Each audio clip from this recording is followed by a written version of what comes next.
تستغيثون ربكم فاستجاب لكم أني ممدكم بألف من الملائكة مردفين. Perang Badar ini disebut juga dalam Al-Quran sebagai Yaumul Furqan, hari yang membedakan antara hak dan yang batil. Ada juga yang mengatakan bahwa Badar itu disebut Yaumal Taqal Jam'an. Itu dalam Quran, Yaumal Furqan dan Yauma Iltaqal Jam'an. Iltaqa itu artinya berjumpa, Jam'an itu dua pasukan besar. Dan disebut Badar, ada yang mengatakan karena Badar itu diambil dari nama orang, Badar Al-Kinani. Ada juga yang mengatakan Badar itu sebuah sumur yang terletak di gurun pasir yang disebut dengan tempat peperangannya, akhirnya dinisbatkan kepada sumur Badar itu. Maka perangnya disebut Perang Badar.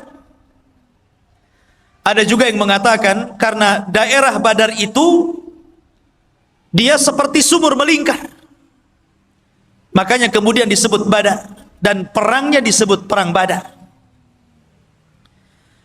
Perang Badar ini ikhwan terjadi pada tanggal 17 bulan Ramadan. Subhanallah, bulan yang penuh berkah,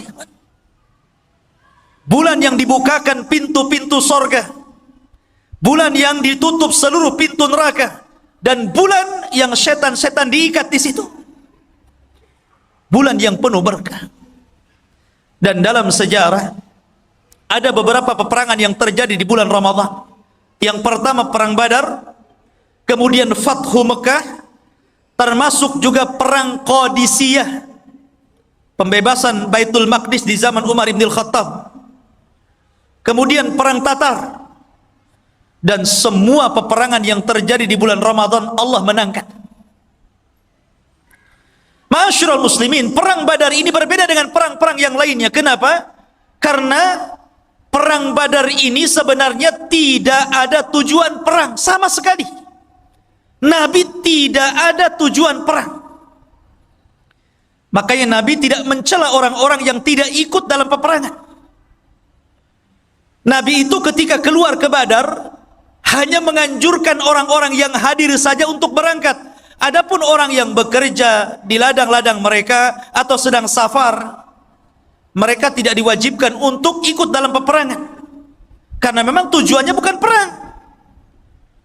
Tujuannya hanya untuk merampas kafilah dagangnya Abi Sufyan yang datang dari Syam menuju Mekah. Itu saja. Kenapa Nabi SAW ingin merampas itu? Ingin merampok apa yang ada pada Abi Sufyan? Karena Nabi ingin mengambil haknya kembali. Dahulu Nabi SAW ketika berdakwah di kota Mekah, apa yang terjadi? Dimusuhi, diancam, bahkan hendak dibunuh. Para sahabatnya disiksa, bahkan sahabat juga ada yang dibunuh seperti keluarga Ammar bin Yasir. Maka ketika itulah Allah mengizinkan mereka hijrah. Ketika hijrah, mereka tidak membawa kecuali sehelai baju di badannya. Orang-orang Quraisy merampas harta mereka, merampas rumah mereka, merampas kebun mereka, merampas bisnis mereka. Maka Nabi ingin mengambil haknya kembali. Maka Nabi SAW tidak banyak membawa orang, hanya 314 orang saja. Persis seperti tentara Talut ketika melawan Jalut. Persis jumlahnya. Dan perang Talut ketika melawan Jalut pun terjadi di bulan Ramadan.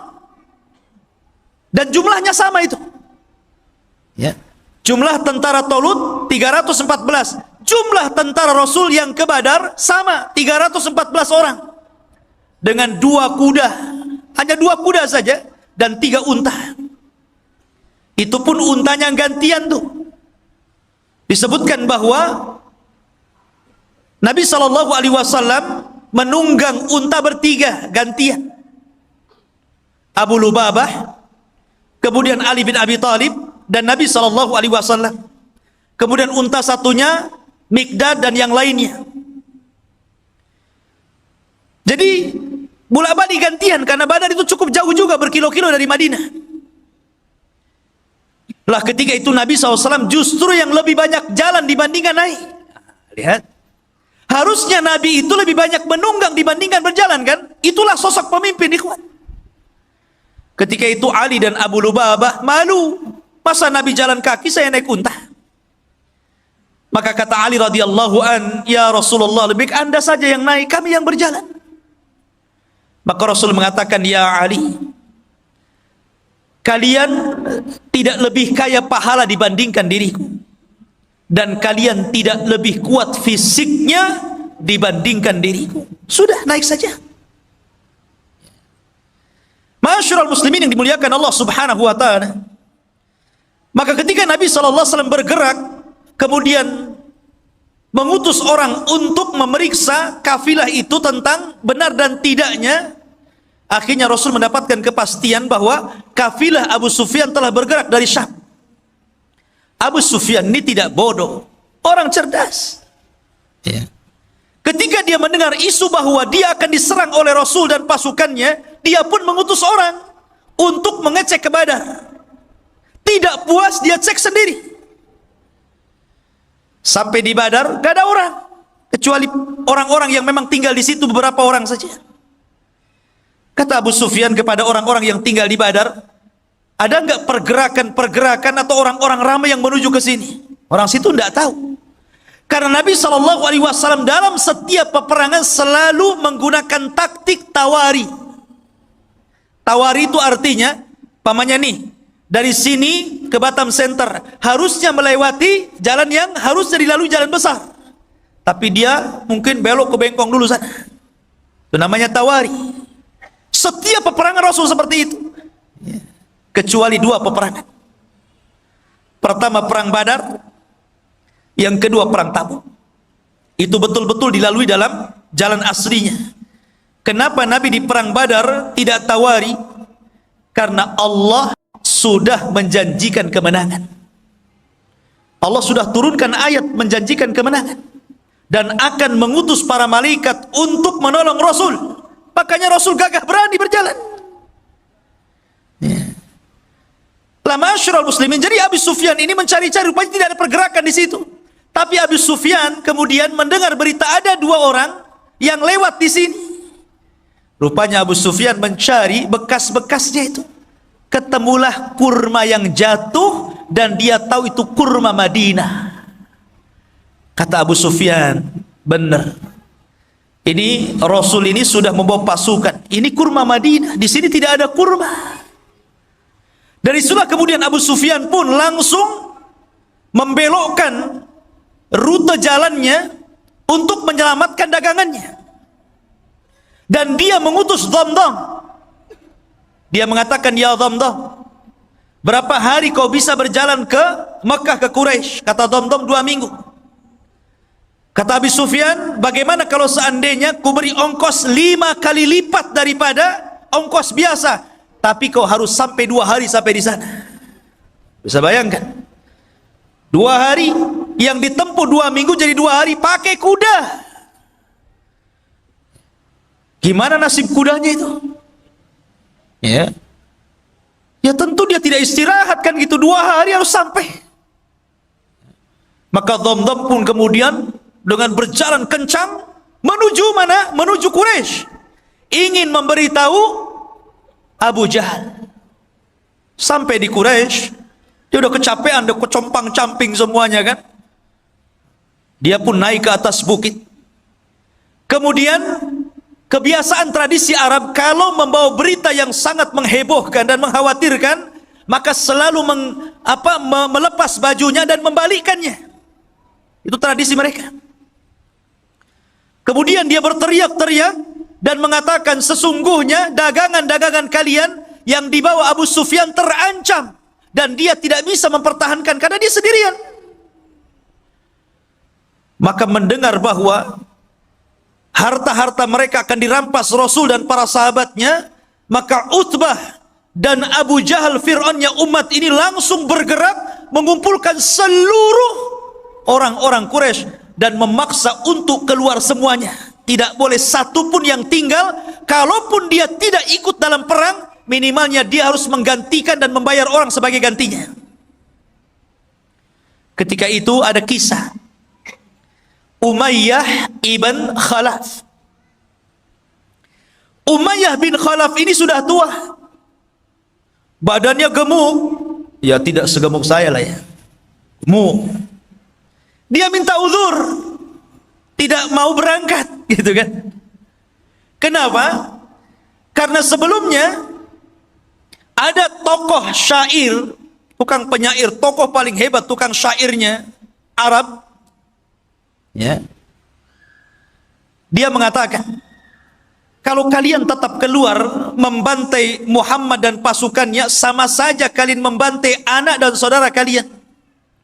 Bukankah mereka adalah kerabat-kerabat kalian juga di sini? Lebih baik sudah tinggal di sini. Tapi Abu Jahal mengatakan tidak. Kita akan berangkat. Kita akan bunuh Muhammad dan pasukannya. Setelah itu kita akan bernyanyi, kita akan minum khamar, dan kita akan rayakan kemenangannya. Dan tidak ada yang bisa untuk menakut-nakuti Arab setelah ini. Ketika itu Umayyah bin Khalaf, dia minta uzur. Nampaknya saya tidak bisa berangkat nih. Abu Jahal cerdas, ini Umayyah ini pimpinan nih. Kalau dia tidak ikut, kabilahnya bisa tidak ikut. Akhirnya kemudian dia bawa kayu gaharu. Antum tahu gaharu? Yang dibakar itu? Di Jabal Uhud ada tuh. Ya. Kayu gaharu. Ya. Kayu gaharu itu zaman itu digunakan untuk pewangian perempuan. Jadi kalau perempuan mau kawin, biasanya diletakkan kayu dibakar, kemudian bajunya itu dikebas-kebaskan biar wangi. Kayu gaharu itu. Artinya itu untuk perempuan. Abu Jahal membawa kayu gaharu, diletakkan di depan Umayyah bin Khalaf.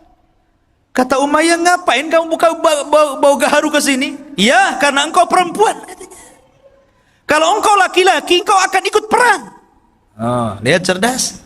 Ya. Akhirnya kemudian bangkit keberaniannya. Kenapa Umayyah itu takut berperang? Karena dia pernah mendengar ramalan dari siapa? Dari kawannya, Sa'd bin Mu'adz. Sa'd bin Mu'adz ini pemimpin Ansar. Dan dia berkawan dengan Umayyah di masa jahiliyah. Dan di masa Islam pun tetap baik. Jadi ketika Sa'd ibn Mu'adz ini umrah, ingin tawaf gitu kan di Ka'bah, dan dia sudah masuk Islam, Umayyah bin Khalaf ini siap menjamin keamanannya. Karena dia tahu siapa ini pembesar orang-orang Ansar, orang-orang Madinah, orang-orang Yathrib.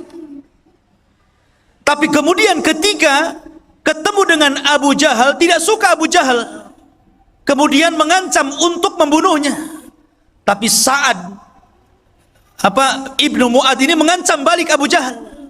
Kalau engkau ingin membunuhku wahai Abu Jahal, ingat, seluruh orang-orang yang berniaga dari Mekah ke Syam, rutenya lewat jalur rute jalanku.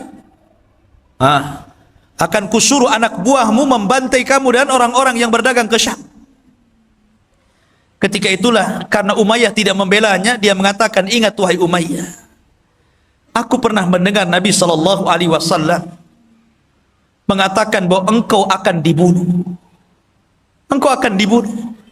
Disitulah dia terkenang dengan ramalan Sa'd bin Mu'adz, makanya dia nggak mau berangkat. Karena dia tahu bahwa tidak mungkin Sa'd ini bicara sembarangan. Tapi cerdas lagi Abu Jahal, biar dia mau perang dibuat kayak gitu kan. Kamu ini perempuan, bukan laki-laki. Kau laki-laki berangkat jihad. Akhirnya bangkit, diajak juga anaknya. Semuanya keluar kecuali kabilah Bani Adi dan Abu Lahab. Abu Lahab tidak keluar. Dan dia menggantikan orang dan membayarnya untuk keluar. Karena itu syaratnya kalau tidak ikut perang harus ganti orang dan bayar. Keluar semuanya ikhwan. Jumlahnya 1000 lebih. Berangkat mereka. Lah Nabi sallallahu alaihi wasallam ikhwafidin muliakan Allah Subhanahu wa taala, di sisi lain maka Nabi sallallahu alaihi wasallam kemudian mendengar ada pasukan besar yang digerakkan oleh para pembesar Quraisy, sementara Rasul ini enggak ada persiapan, bukan mau perang kok. Mereka hanya untuk menghadang kafilah Abu Sufyan, sehingga peralatan perang juga ala kadarnya, persiapan juga ala kadarnya, tidak punya pengalaman perang. Makanya Nabi SAW bermusyawarah ketika itu. Karena ini urusannya orang-orang muhajirin, bukan orang-orang ansor. Ini kan urusannya orang muhajirin, orang ansor nggak terlibat di sini. Nabi itu kan ingin mengambil hak orang-orang muhajirin, orang ansor nggak ada urusan di sini. Tapi orang ansor itu solidaritasnya luar biasa, ukhuwahnya luar biasa. Makanya dia mengirim pasukan jauh lebih besar dibandingkan muhajirin. Muhajirin 80 orang saja, lebihnya orang ansor dari 314 itu. Luar biasa. Kalau dalam tentara itu jiwa korsanya itu loh. Nggak mau tuh, tolong juga. Ya. Maka Rasul mengatakan kepada orang-orang ansar, wahai orang-orang ansar, ini perkara muhajirin. Tapi musuh di depan kita ini macam mana? Seolah-olah Rasul SAW mengisyaratkan agar mereka ikut bergabung. Ketika itulah pemimpin ansar tegak, namanya Sa'd bin Mu'ad, yang ketika kematiannya arsy Allah guncang, 70.000 malaikat turun. Dia bangkit dan mengatakan, ya Rasulullah, perintahkan sesukamu, kami akan melakukan apapun kehendakmu. Oh, senang Rasul, ada dukungan orang-orang ansar. Dari sini Nabi SAW masih khawatir. Bagaimanapun manusiawi, ikhwan, Rasul itu bukan malaikat. Kalau Rasul malaikat, susah antum niru dia. Malaikat nggak kawin, antum pengen kawin. Ya. Malaikat nggak punya anak, antum punya anak. Malaikat nggak makan, antum 3 piring 4 piring sehari. Ya. Malaikat tidak kencing, tidak berak. Malaikat itu berbeda dengan makhluk. Makanya Rasul itu manusia. Jadi ada sisi kemanusiaannya. Rasa takut itu wajar. Takut kalah. Karena melihat bahwa pasukan orang Quraisy itu besar dan pasukan dia sedikit.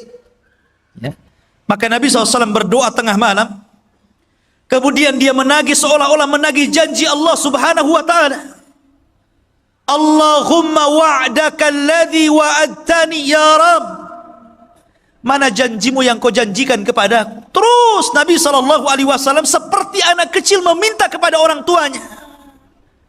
Mulihi fid du'a, mengeluh, merengek kepada Allah Subhanahu wa ta'ala akan janji yang Allah janjikan kepadanya. Sampai saking khusyuknya Rasul berdoa dan menangis, ridanya terbang, diambil Abu Bakar dan mengatakan, yakfika ya Rasulullah, cukup Rasul, cukup sudah. Maka Rasul mengatakan, Allahumma intahlik hadhil isabah falan tu'bad abada. Ya Rabb, kalau kau hancurkan kelompok yang sedikit ini, maka engkau tidak akan ada yang menyembah lagi di permukaan bumi.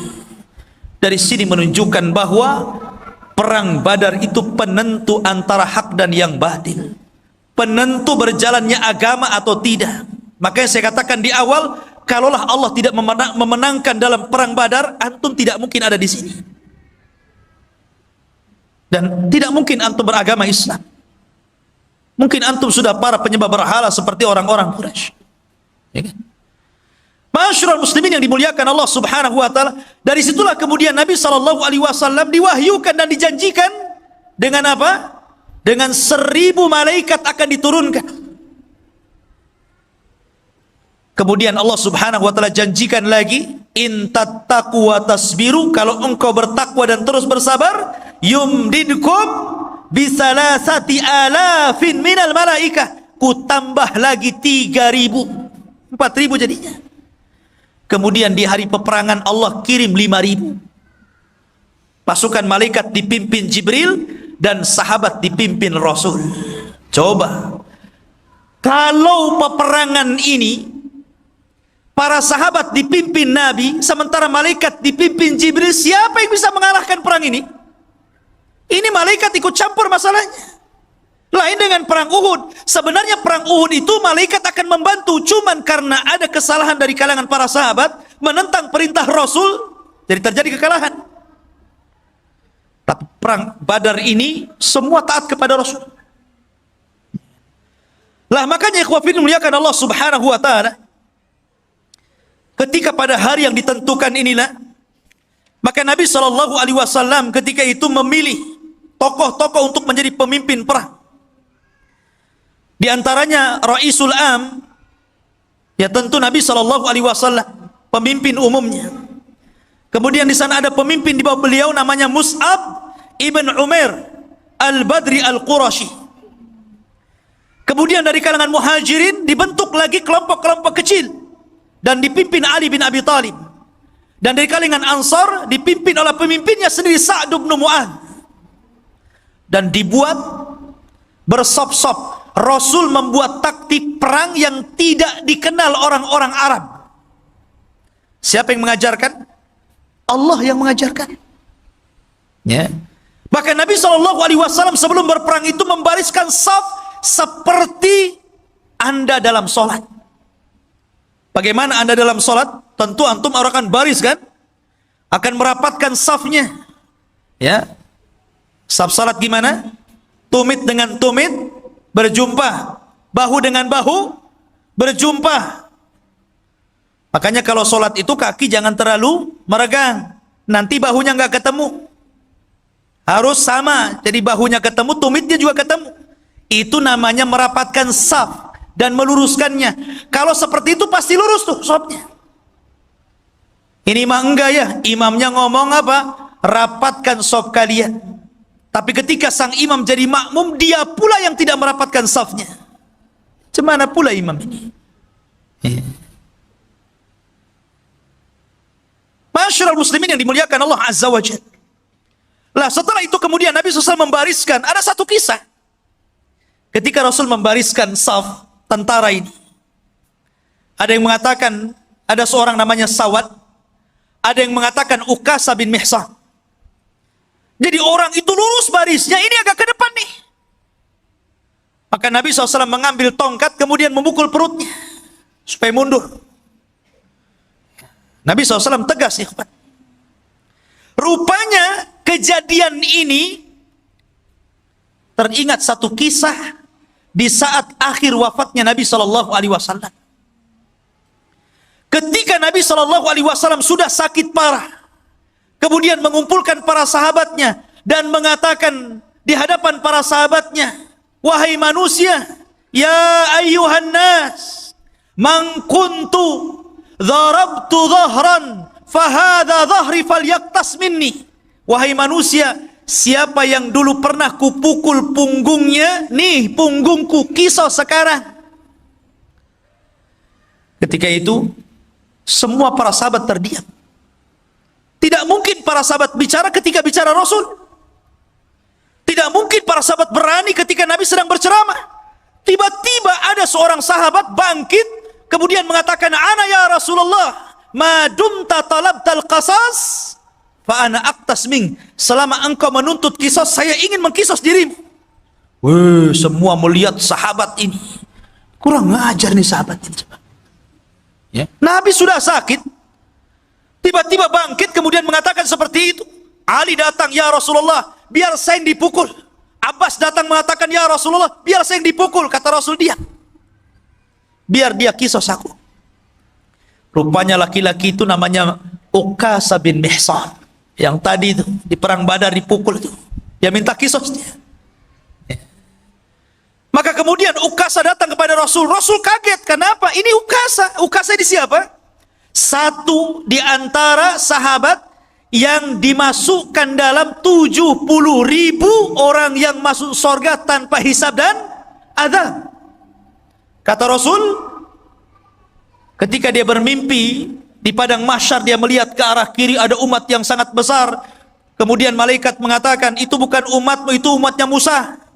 Kemudian melihat ke arah kanan ada yang lebih besar lagi, kata Jibril, itulah umatmu. Dan dari umatmu ada 70.000 manusia yang masuk surga tanpa hisab dan tanpa azab. Ciri-cirinya, mereka tidak minta ruqyah, mereka tidak minta dikai, mereka tidak tatoyur, dan mereka senantiasa bertawakal kepada Allah Subhanahu wa ta'ala. Ukasah bangkit, Rasul, doakan aku termasuk mereka. Kata Rasul, ku doakan kau termasuk mereka. Maka Rasul kaget, ya Ukasah, rupanya engkau. Bukankah aku sudah berdoa kepadamu, engkau dimasukkan 70.000? Kenapa kau meminta kisos kepadaku? Maka Ukasah mengatakan, engkau yang meminta. Bukankah engkau yang meminta, wahai Rasul? Maka saya ingin mengkisos diri. Maka Rasul mengatakan, ambilkan tongkat, berikan kepadanya. Maka Ukasah dengan gemetaran mengambil tongkat. Kata Ukasah, Rasul, waktu kau pukul diriku, aku nggak pakai baju. Maka kamu harus melepas baju. Makin lagi marah sahabat ini kan. Ya apa ini Ukasah ini? Ya. Akhirnya Nabi SAW melepas bajunya. Ya. Sudah hampir goyang. Sahabat dah tegang itu ya kan. Digoyang-goyang kan tegak tuh, tegang semuanya. Ini betul tak betul lah kan gitu. Maka dilemparlah tongkat itu, langsung memeluk perut Nabi SAW dan mengatakan, ya Rasulullah, aku ingin menjadi orang yang terakhir yang bersentuhan kulitku dengan kulitmu. Ukasah bin Mihsan. Jadi Nabi merapikan saf dalam perang Badar itu. Ya. Ma'asyiral muslimin yang dimuliakan Allah Subhanahu wa taala.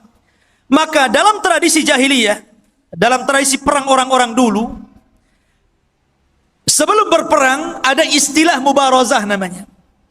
Mubarazah itu lawan tanding. Nih jagoanku, mana jagoanmu? Begitulah perang dulu. Ya. Lah ketika itu orang-orang Quraisy mengeluarkan jagoan-jagoan mereka dan menantang jagoan-jagoan Nabi sallallahu alaihi wasallam. Maka ketika itu dikeluarkanlah Utbah bin Rabi'ah, orang yang paling benci kepada Rasul. Kemudian saudaranya Syaibah bin Rabi'ah. Kemudian anaknya Utbah juga, Al-Walid ibn Utbah bin Rabi'ah. Ini orang sangar-sangar nih. Orang-orang garang-garang dari Quraisy. Mereka orang-orang yang paling jahat. Kemudian Nabi SAW mengeluarkan 3 orang Ansar. Tapi ditolaknya. Dan mengatakan, kami tidak ada urusan dengan orang Ansar. Kami ingin keluarkan jagoan kalian dari Muhajirin. Maka Nabi SAW ketika itu memilih 3 orang. Hamzah, Asadullah, singa Allah, Sayyidus Syuhada, pemimpinnya para syuhada di sorga, dikeluarkan untuk melawan Syaibah bin Rabi'ah. Kemudian Rasul memerintahkan Ali bin Abi Thalib untuk melawan Al-Walid ibn Utbah bin Rabi'ah. Kemudian Rasul mengeluarkan Ubaidah ibnul Harith dan melawan Utbah bin Rabi'ah. Maka terjadilah pergulatan hebat.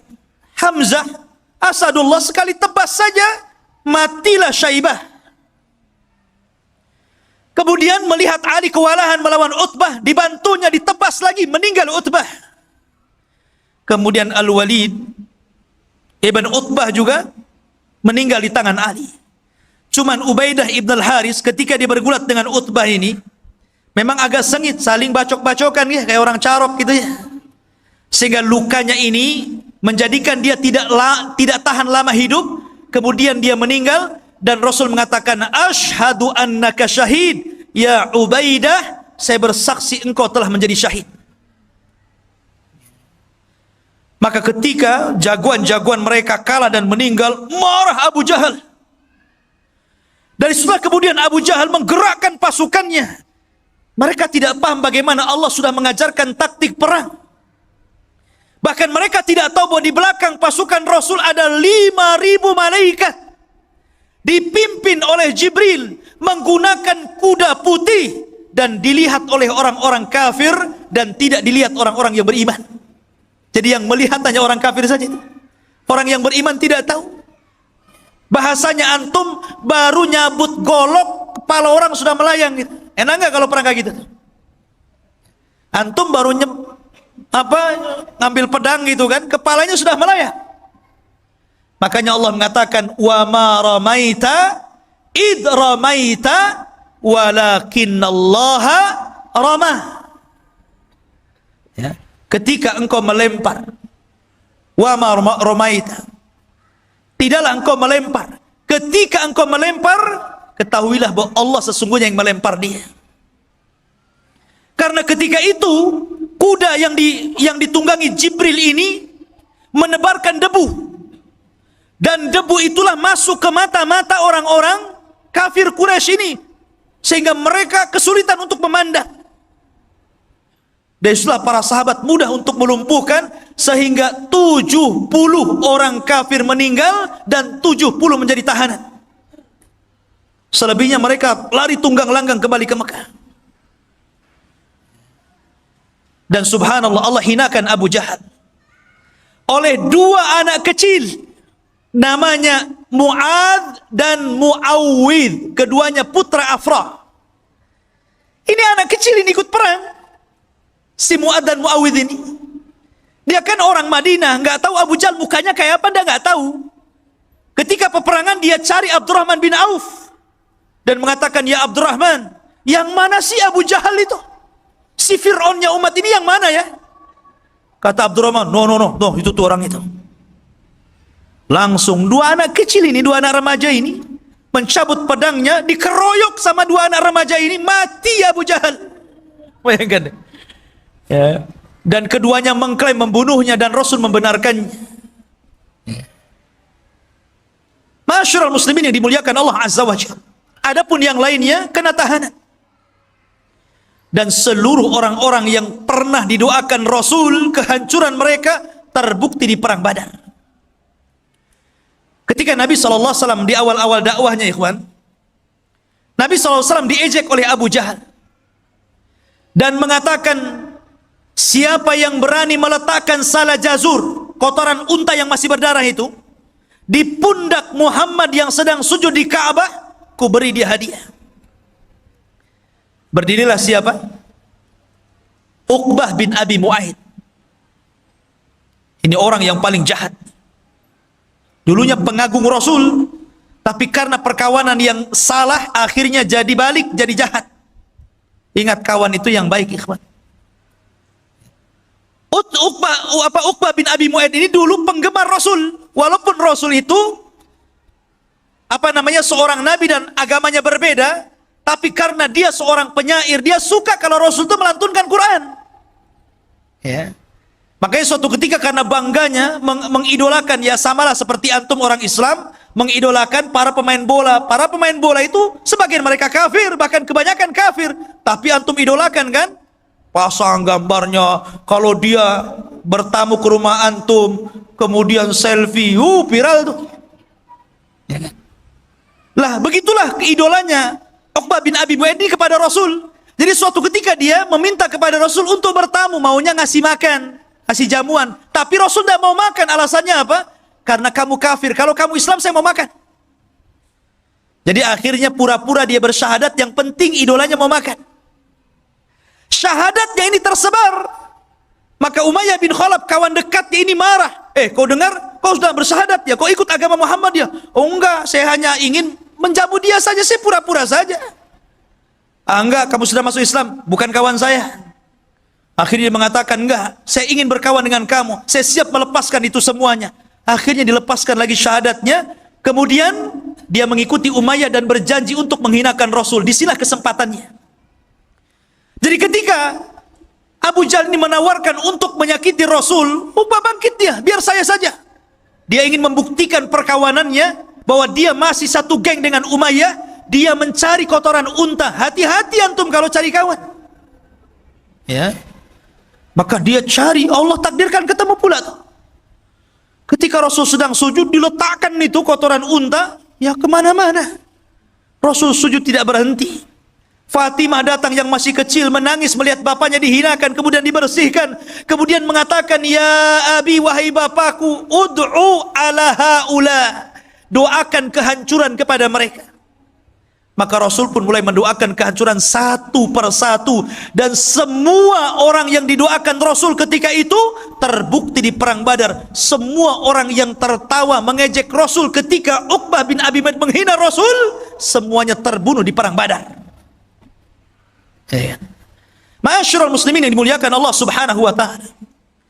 Lah ketika itu Nabi SAW dan para sahabatnya berhasil mengalahkan dan memukul mundur orang-orang kafir Quraisy. Ma'asyiral muslimin yang dimuliakan Allah Subhanahu wa taala. Ada satu kisah yang menarik. Kita tahu bahwa salah satu paman Rasul namanya Abbas. Abbas ini sebenarnya ada yang mengatakan dia sudah masuk Islam, cuman disembunyikan keislamannya. Tapi masih tinggal di Mekah. Karena dia melihat keluarganya ada di situ. Ada yang mengatakan dia tidak masuk Islam, tetapi walaupun demikian, dia menganggap Rasul adalah kerabatnya, keluarganya. Tidak mungkin dia memerangi. Tapi karena dipaksa oleh orang-orang Quraisy, akhirnya berangkat juga dia. Nabi SAW ketika itu mewanti-wanti kepada para sahabatnya, kalian kalau dalam peperangan berjumpa dengan pamanku Abbas, jangan kalian bunuh. Abu Hudzaifah ketika itu tidak terima dan mengatakan, ya Rasulullah, mereka akan membunuh anak-anak kita, mereka akan membunuh saudara-saudara kita dan keluarga kita. Kenapa kita tidak boleh membunuh Abbas? Maka Umar bin Khattab radhiyallahu anhu marah. Karena Abu Hudzaifah ini tidak mendengar apa yang diperintahkan Rasul. Apa kata Umar? Ya Rasulullah, da'ni adrib unuqa fa innahu munafik. Rasul, sebelum perang, ku tebas saja lehernya Abu Hudzaifah. Dia munafik dia. Ya. Maunya Umar itu, kalau Rasul yang perintahkan sami'na wa ata'na. Itulah para sahabat. Begitulah para sahabat. Makanya ketika itu para sahabat Rasul ketika hendak bergerak ke perang Badar, mereka mengatakan, ya Rasulullah, jangan samakan kami dengan Bani Israel yang mengatakan kepada Musa, idhab anta wa rabbuka faqatila. Berangkat engkau dengan Tuhanmu, berperang berdua saja. Jangan ikutkan kami. Kami tidak seperti itu. Kalau engkau mengatakan berperang, maka kami siap berperang. Itulah para sahabat. Maka ketika itu dari 70 tawanan, kan 70 mati. Dan dari kalangan orang-orang kaum muslimin tidak banyak. Kurang dari 10 orang saja yang meninggal dunia, yang syahid. Tapi dari kalangan orang-orang Quraisy 70 meninggal dan 70 menjadi tawanan. Lah, tawanan ini salah satunya yang ditawan siapa? Abbas. Ini kena tawan nih. Ketika itu orang Ansor mengaku dan mengatakan, ya Rasulullah, aku yang menawannya. Kata Abbas, diam kau bodoh. Bukan kamu yang menawan. Yang menawanku adalah seorang laki-laki yang berpenampilan aneh, pakai kuda putih, kemudian pakaiannya putih. Maka Rasul mengatakan, ya Abbas, itulah malaikat. Yang menawanmu adalah malaikat. Lah, ma'asyiral muslimin yang dimuliakan Allah Azza wa Jalla, akhirnya kemudian Abbas ini dirantai, sebagai tawanan dirantai. Tidak boleh lepas lagi. Nanti kabur dia kalau nggak dirantai. Ya, yang dijeruji saja bisa manjat, apalagi di rantai saja kan. Abbas ini karena kesakitan, karena namanya dirantai gitu kan, kesakitan. Jadi tengah malam dia, namanya orang kesakitan pasti akan yasruh. Ya, pasti akan mengeluarkan suara sakit, aduh gitu kan. Lah, Rasul ini mendengar suara aduhnya Abbas bin Abdul Muttalib. Namanya pamannya sendiri dan sudah dianggap keluarga paling dekat, paman yang dicintainya. Dia tidak tahan dengan suara yang keluar dari lisan Abbas yang kesakitan itu, sehingga dia tidak tidur sama sekali. Dia sedih melihat Abbas. Tapi Nabi SAW seorang manusia yang adil, ikhwan, yang sangat adil, dan keadilannya harus dicontoh oleh seluruh para pemimpin yang hendak jadi pemimpin. Walaupun dia pamannya, tidak lantas kemudian karena dia kesakitan dia datang, dah kamu itu paman saya lepas saja kan begitu. Enggak, dibiarkan. Cuman Rasul merasa merana saja. Di pagi harinya itulah dia mengumpulkan para sahabat Rasul. Kemudian dia berceramah, demi Allah, semalam aku mendengar suara Abbas kesakitan, dan aku tidak tenang dan aku tidak tidur sampai hari ini. Maka melihat kesedihan Nabi SAW, sahabat mengatakan, ya Rasulullah, kalau memang engkau berkehendak untuk kami memaafkannya, kami akan maafkan dia. Kalau engkau berkehendak, engkau ingin melepaskan dia, kami lepaskan.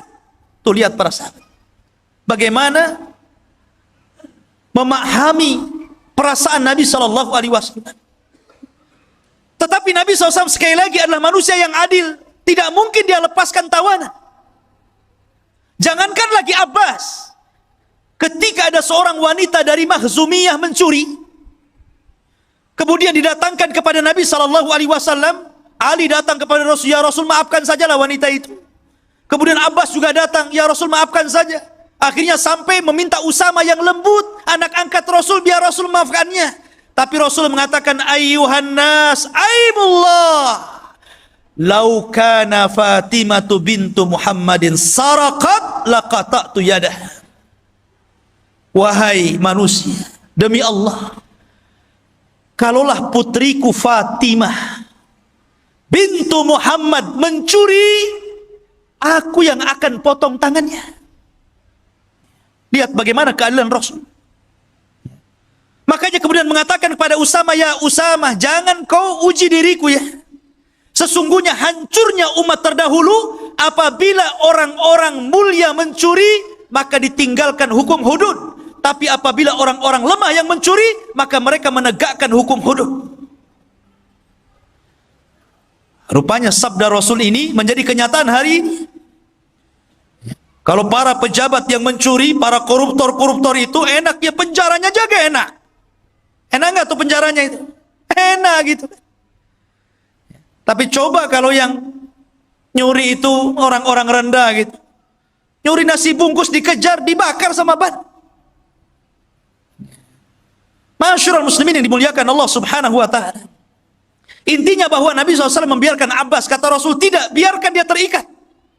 Dan jangan lepaskan siapapun kecuali dia bayar tebusan. Walaupun Abbas, dia harus bayar tebusan. Itulah keadilan, harus ditegakkan, tetap harus ditegakkan, tidak bisa. Ya. Masyarul muslimin yang dimuliakan Allah Subhanahu wa ta'ala. Adapun Al-Haris ini saudara Abu Jahal, dia lari. Padahal Al-Haris ini orang yang paling berani di kota Mekah, orang yang paling kuat dia. Tapi dia melihat peperangan yang rasanya tidak mungkin menang. Lari dia, ketakutan. Maka dikejar oleh Hasan ibn Thabit, seorang penyair Rasul, kondang penyair Rasul. Ya, penyair karena di zaman itu media dengan syair. Belum ada YouTube, belum ada Instagram, belum ada WA, nggak ada. Pakai syair. Dikejar sama Hasan, kemudian Al-Haris pun dibunuh di tengah jalan. Ya. Adapun Umayyah bin Khalaf, lain lagi ceritanya. Umayyah bin Khalaf ini kawannya Abdurrahman bin Auf, baik dalam semasa jahiliyah ataupun ketika Abdurrahman bin Auf sudah masuk Islam, itu masih berkawan tuh, masih rekan bisnis. Ya, antara Umayyah bin Khalaf dengan siapa? Dengan Abdurrahman bin Auf. Tapi Umayyah ini tidak suka memanggil Abdurrahman. Dulu Abdurrahman bin Auf itu namanya Abduddar namanya. Setelah dia masuk Islam, diganti namanya menjadi Abdurrahman. Orang-orang musyrik Arab itu tidak suka dengan nama Abdurrahman. Makanya dia mengatakan kepada Abdurrahman, ya Abdaddar. Tapi Abdurrahman tidak mau nengok, nggak suka nama itu nama jahiliyah. Makanya antum kalau punya nama yang tidak bermakna, apalagi namanya aneh-aneh gitu kan, ada namanya Jahannam gitu. Apa ini antum kasih nama Jahannam? Gantilah. Ya. Jadi dia nggak suka. Akhirnya kemudian kata Umayyah, wahai Abdaddar, kalau aku panggil dirimu Abduddar, kau tidak suka.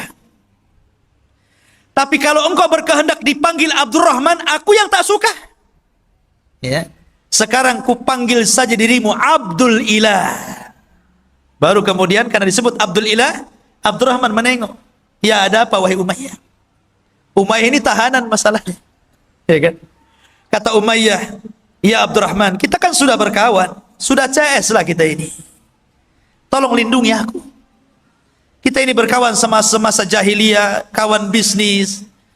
Maka kemudian Abdurrahman melihat kasihan kepada Umayyah. Dia mengatakan, ya Muhajirin, ya Ansar, Umayyah bin Khalaf atas tanggunganku, aku yang jamin dia. Oh, mendengar itu Bilal gak terima. Karena Bilal itu disiksa oleh Umayyah bin Khalaf. Ingat ceritanya Bilal? Bilal dibawa ke padang pasir, kemudian ditindih dengan batu panas, kemudian dipaksa murtad, hampir mati Bilal hanya menyebutkan ahadul ahad. Siapa yang menyiksa Bilal? Umayyah bin Khalaf. Tiba-tiba Bilal bangkit dari belakang dan mengatakan, tidak, kata Bilal. Pada orang-orang Muhajirin dan Ansar setuju tuh, karena mereka menghormati siapa? Abdurrahman. Siapa yang tidak kenal Abdurrahman? Tapi Bilal bangkit dan mengatakan, inna jauta, gimana? Laula najauta fala najah. Kalau seandainya engkau ingin selamat, maka engkau tidak akan selamat. Kalau seandainya engkau ingin selamat, engkau tidak akan selamat. Maka ketika itu seluruh para sahabat melihat Bilal. Ketika itu Bilal mengacungkan pedang. Maka kemudian para sahabat mengisyaratkan kepada Abdurrahman untuk menunduk, supaya tidak melihat kawannya dibunuh Bilal. Karena itu aib membunuh orang di depan kawannya. Maka Abdurrahman langsung menunduk. Bilal datang menebas leher Umayyah, kemudian menyembelihnya. Ma'asyiral muslimin yang dimuliakan Allah subhanahu wa ta'ala. Itulah tragis tawanan-tawanan yang dahulunya mereka sangat menghina Rasul. Akhirnya mereka mendapatkan akibatnya. Maka jangan pernah lecehkan agama. Jangan menghina Allah. Jangan menghina Rasul. Jangan menghina Al-Quran. Nanti akan ada akibatnya. Ma'asyiral muslimin yang dimuliakan Allah subhanahu wa ta'ala. Kemudian juga ada kisah yang lainnya yang cukup menarik. Dalam perang Badar, ikhwah fillah dimuliakan Allah subhanahu wa ta'ala, kita tahu bahwa tawanan-tawanan ini menjadi khilaf antara Abu Bakar dan Umar. Kata Abu Bakar, ya Rasulullah, mereka itu kerabat kita, masih saudara kita. Bagaimana kalau seandainya yang mampu bayar kita lepaskan, yang nggak mampu maafkan saja? Kata Umar, tidak. Mereka musuh Allah dan Rasulnya. Mereka harus dibunuh. Lihat. Nabi ini cenderung kepada pendapatnya Abu Bakar. Karena Rasul itu rahim. Makanya Rasul dan Abu Bakar itu selalu klop. Maksudnya perasaannya itu halus. Lain dengan Umar. Ya, orang itu kan begitu ya. Ada yang lembut, ada yang kasar. Ya, nah memang Nabi Adam juga diciptakan dari benda tanah-tanah yang halus, yang keras. Makanya ada yang halus, ada yang keras kepala, kan begitu. Ya. Lah, akhirnya Allah subhanahu wa ta'ala membenarkan ra'yunya siapa? Umar. Pendapatnya Umar dikuatkan sama Al-Quran loh. Makanya Umar itu disebut mulham. Ucapannya itu selalu menyerempet wahyu. Makanya Rasul kalau mengatakan, kalaulah ada Nabi sepeninggalku, Umarlah orangnya. Dia puji tuh. Ya kan? Maka kemudian turunlah ayat. Maka Nabi ayyakuna lahu asra hatta yudkhina fil ar turiduna aradal hayatid dunya. Tidak boleh bagi seorang Nabi itu punya tawanan hanya karena ingin merendah kepada kehidupan dunia. Dibenarkan itu ucapan Umar. Dari sinilah kemudian Nabi SAW membuat keputusan tentang tawanan itu menjadi 3. Sebagian mereka yang membahayakan dibunuh. Sebagian mereka yang bisa ditebus supaya membiayai uangnya bagi kaum muslimin, tebus. Dan sebagian mereka yang tidak bisa ditebus, maka mereka harus mengajari kaum muslimin. Yang pintar matematika suruh ngajari anak-anaknya. Yang pintar fisika suruh ngajari anak-anaknya kaum muslimin. Yang pintar Quran, enggak mungkin Quran orang musyrik ya. Ya. Intinya suruh menyalurkan ilmunya, dibagi 3 akhirnya. Begitulah Allah, Rasul SAW memperlakukan para tawanan. Tapi Rasul mengatakan kepada para sahabatnya, aku nasihatkan kepada kalian agar berbuat baik kepada tawanan kalian. Lihat, bagaimana kita lihat sekarang. Ketika orang-orang kafir menawan kaum muslimin, kita lihat di media-media massa bagaimana mereka disiksa habis-habisan kan? Terkadang mati meninggal di penjara. Tapi Islam tidak demikian. Islam itu dinur rahmah, ikhwan. Kata Rasul, saya wasiatkan kepada kalian agar berbuat baik kepada tawanan kalian. Antum ingat kisahnya Sumamah bin Asal. Dia kena tawan tuh. Ya. Dia kena tawan oleh pasukan Rasul, dibawa ke hadapan Rasul. Kata Rasul, ikat dia di masjid. Dari sini menurut ulama fikih mengatakan bolehnya orang junub duduk di masjid. Karena Sumamah bin Asal ini orang kafir, tentu tidak pernah mandi junub. Orang kafir mandi junub enggak? Enggak mungkin orang kafir mandi junub. Artinya bahwa orang kafir pasti junub kan? Tapi oleh Rasul diikat di masjid 3 hari lagi. Kalau memang orang junub tidak boleh di masjid, tentu Rasul akan ikat di luar masjid kan? 3 hari. Setiap hari Rasul menawarkan Islam. Dan Rasul memperlakukan Sumamah dengan baik. Para sahabatnya juga dengan baik, bicaranya lembut. Dari situlah Sumamah melihat bagaimana akhlak Rasul dan para sahabat. Karena 3 hari tidak mau masuk Islam, dilepaskan sama Rasul. Kenapa? Karena Sumamah bin Asal ini adalah pemimpinnya Yamamah. Dan Yamamah itu adalah penghasil gandum terbesar yang memasok gandumnya ke Quraisy. Ini kalau dibunuh bahaya. Ya, makanya dilepas. Sepanjang jalan Sumamah ini mikir, kok beda agamanya dengan agama yang saya anu. Lebih indah, lebih somea, lebih sopan. Oh, baik. Balik lagi dia. Kemudian mengislamkan dirinya, asyhadu an la ilaha illallah wa asyhadu anna Muhammadar Rasulullah. Lihat. Kan dia bisa aja pulang kan? Balik lagi masuk Islam dia. Itulah bagaimana Rasul memperhatikan tawanan dengan baik. Akhirnya Rasul mengajarkan bagaimana cara umrah. Mendengar Sumamah ini masuk Islam, orang Quraisy marah tuh. Ketika dia umrah hampir panah-panah menghadang dia. Kata Sumamah, coba-coba kalian panah saya, ku stop gandum kepada kalian, kelaparan kalian. Akhirnya betul di stop betul. Habis umrah dia pulang, dia stop. Kata Sumamah, aku baru akan ngirim gandum kepada kalian kalau ada izin dari Nabi SAW. Akhirnya berbulan-bulan mereka nggak ada makanan, datang minta izin agar dilepaskan. Akhirnya dikirim lagi. Lah ini ikhwafin muliakan Allah Subhanahu Wa Taala. Bagaimana Rasulullah SAW memperhatikan tawanan. Maka perang Badar ini luar biasa, banyak pelajaran yang kita bisa petik. Salah satunya ikhwafin muliakan Allah Subhanahu Wa Taala, bahwa dalam perang ini di mana Allah Subhanahu Wa Taala memuliakan agama ini karena mereka memuliakan Allah dan Rasulnya. Mereka taat dengan Allah dan Rasulnya. Mereka ikut berperang bersama Nabi SAW. Kemudian yang kedua, kalaulah Allah Subhanahu Wa Taala tidak menolong dalam perang Badar ini, tentu kita tidak pernah beragama Islam lagi. Dan ini nikmat yang sangat besar. Makanya Badar itu perang pertama dalam Islam. Perang pertama yang menentukan hak dan yang batil. Perang pertama disembah dan tidaknya Allah. Dan perang yang menentukan tegaknya la ilaha illallah. Itulah perang Badar. Makanya kenapa ikhwah fillah muliakan Allah Subhanahu Wa Taala, perang ini luar biasa. Kalau kita petik sedikit demi sedikit pelajaran dari perang Badar ini, luar biasa. Banyak pelajaran yang kita bisa petik. Cuman sayang memang waktu yang sangat singkat sehingga kita hanya mengambil cuplikan-cuplikan kisah bagaimana keberanian Rasul dan juga para sahabat Nabi sallallahu alaihi wasallam. Ketika Allah menangkan dalam perang Badar inilah, maka kekuatan kaum muslimin yang ada di kota Madinah semakin menguat. Dari sini muncul orang-orang munafik. Karena periode Mekah itu tidak ada munafik. Di Mekah itu hanya ada mukmin dan kafir saja.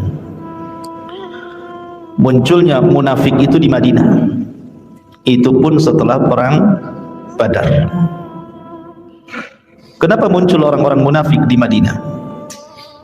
Karena munafik itu muncul ketika Islam kuat. Kalau Islam lemah, orang-orang munafik tidak muncul. Ngapain jadi munafik? Jadi kafir sekalian. Islam lemah kan itu, tidak perlu muncul lagi. Langsung aja tampakkan kekafirannya. Tetapi ketika Islam kuat, orang-orang munafik takut. Makanya muncullah para orang-orang munafik baik dari kalangan orang-orang musyrik yang dikepalai oleh Ubay bin Salul, Abdullah bin Ubay bin Salul, ataupun orang-orang Yahudi yang pura-pura masuk Islam. Jadi bergabung antara munafik Yahudi dan juga munafik musyrikun. Dan ini digambarkan di dua ayat di dalam permulaan Al-Baqarah. Wa idza laqul ladzina amanu qalu amanna wa idza khalau ila syayatinihim qalu inna ma'akum innama nahnu mustahzi'un. Apabila mereka berjumpa dengan orang-orang yang beriman, para sahabat Rasul, mereka mengatakan kami bersama kalian beriman.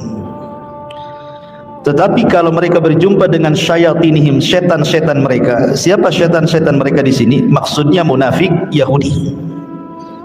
Apabila berjumpa dengan munafik Yahudi, mereka mengatakan kami bersama kalian, kami mengaku Islam itu hanya untuk memperolok-olok saja. Adapun munculnya orang munafik Madinah juga dari kalangan Yahudi, Allah firmankan dengan redaksi yang sama, cuma beda sedikit. Wa idza laqul ladzina amanu qalu amanna wa idza khala ba'duhum ila ba'din qala atuhadditsunakum bima fatahallahu ila akhiril ayat. Kalau yang tadi bicara munafik musyrik, kalau yang ini bicara munafik Yahudi. Apabila berjumpa dengan orang-orang yang beriman, kata munafik Yahudi, kalian bersama kalian, kami bersama kalian. Tapi kalau mereka ngumpul sesama mereka, maka orang Yahudi yang baik, mereka akan datang kepada Nabi SAW membenarkan risalahnya sesuai dengan Taurat. Tapi sebagian Yahudi mengatakan, atuhadditsunahum bima fatahallahu alaikum liyuhajukum bihi inda rabbikum afala ta'qilun.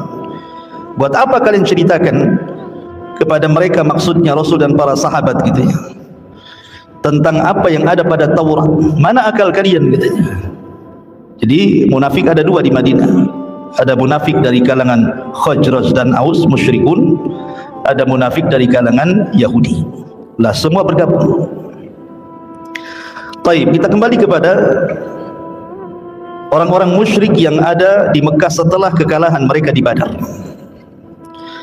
Jadi setelah kekalahan mereka di Badar, maka tepat pada hari Sabtu pada bulan Syawal tahun ketiga Hijriah, karena perang Badar kan tahun 2 Hijriah, berarti cuman lewat 1 tahun saja. Badar 2 Hijriah tepat di bulan Ramadan. Kemudian Uhud terjadi di bulan Syawal pada 3 Hijriah setelah Ramadan. Tepat di hari Sabtu, di hari sakralnya orang-orang Yahudi, tidak boleh ikut perang. Jadi orang-orang kafir Quraisy itu mereka dendam. Makanya kemudian beberapa kabilah dari orang-orang musyrik datang kepada Abi Sufyan. Jadi ada yang mengatakan beberapa kabilah dipimpin, yang pertama Safwan ibn Umayyah, kemudian Abdullah ibn Rabi'ah, kemudian Ikrimah putra Abu Jahal datang menemui Abi Sufyan. Dan ketika itu Abi Sufyan masih musyrik, Ikrimah juga masih musyrik, karena belakangan kedua orang ini masuk Islam. Agar Abi Sufyan ini mempersiapkan pasukan dendam. Kita sudah kalah ini di Badar, sementara kaum muslimin semakin kuat di Madinah. Kalau mereka semakin kuat, bisa saja suatu waktu mereka akan menyerang kita. Kemudian alasan yang kedua, setelah terjadi perang Badar itu hampir 1 tahun, orang-orang musyrik Quraisy itu tidak bisa berniaga kemana? Ke Syam, kecuali harus sembunyi-sembunyi. Karena perjalanan dari Mekah ke Syam itu harus lewat jalur Yathrib, Madinah. Sementara setiap mereka bawa kafilah dagang, maka akan dihadang kaum muslimin. Makanya apa yang terjadi kepada suami daripada Zainab putri Nabi SAW, Abul As ibn Rabi, itu tertangkap ketika melakukan perniagaan setelah Badar. Kemana? Ke Syam. Sehingga kalau ini terus terjadi, bisa terpuruk perekonomian orang-orang kafir Quraisy. Lah dengan dua sebab ini, pertama dendam mereka karena kekalahan di Badar, yang kedua karena perjalanan dagang mereka dihalangi kaum muslimin yang ada di kota Madinah. Dari situlah sepakat Safwan ibn Umayyah, Abdullah ibn Rabi'ah dan Ikrimah ibn Abi Jahal datang kepada Abi Sufyan, dan mereka mengatakan, ya Abu Sufyan, bagaimana kalau kita kompori orang-orang Arab, kita serang Madinah? Akhirnya kemudian Abu Sufyan setuju. Mulailah kemudian menyurati seluruh kabilah yang ada di sekitar Mekah untuk bergabung, dan berhasil sehingga mereka bisa mengumpulkan 3.000 pasukan perang, maksudnya ya, kemudian 3.000 unta dan 200 penunggang kuda. Lah paman Nabi SAW, Abbas ibn Abdul Muttalib ketika itu belum masuk Islam. Dia diajak untuk bergabung, tak mau. Akhirnya dia membocorkan penyerangan yang akan dilakukan orang-orang musyrik kepada Nabi SAW. Wajar pamannya. Maka ketika Nabi SAW mendengar bahwa akan ada penyerangan besar-besaran dari orang-orang Quraisy menuju Madinah, maka Nabi SAW mengumpulkan seluruh sahabat-sahabatnya, baik dari kibarus sahabat atau sigharus sahabat, baik orang-orang yang sudah awal-awal masuk Islam atau anak-anak muda yang baru masuk Islam, yang masih semangat jihadnya. Maka Nabi SAW bermusyawarah, bagaimana cara menghadapi pasukan orang-orang Quraisy itu? Apakah kita hadapi tetap kita di dalam Madinah, ataukah kita hadapi di luar Madinah? Terjadilah perselisihan antara orang-orang tua dari kalangan sahabat dengan anak-anak muda. Orang-orang tua dari kalangan para sahabat, as-sabiqun al-awwalun, mereka menyarankan agar Rasul tidak keluar dari Madinah, kita hadapi di Madinah. Tetapi anak-anak muda tidak setuju. Anak-anak muda meminta agar Nabi SAW bersama seluruh pasukan menghadapi orang-orang kafir Quraisy itu di luar Madinah. Terjadilah khilaf seperti ini. Lah akhirnya kemudian Nabi SAW pun entah mengapa kemudian setuju dengan anak-anak muda. Tetapi anak-anak muda ini sempat dinasihati oleh orang-orang tua mereka.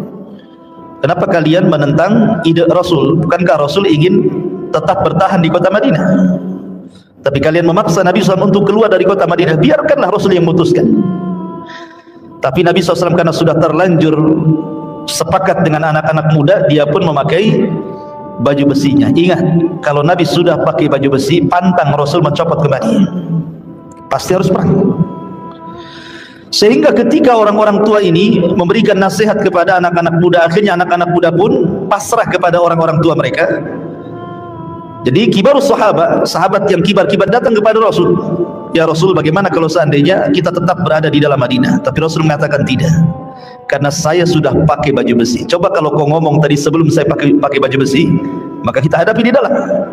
Tapi saya sudah pakai baju besi, tidak bisa. Kita harus keluar. Akhirnya disepakati.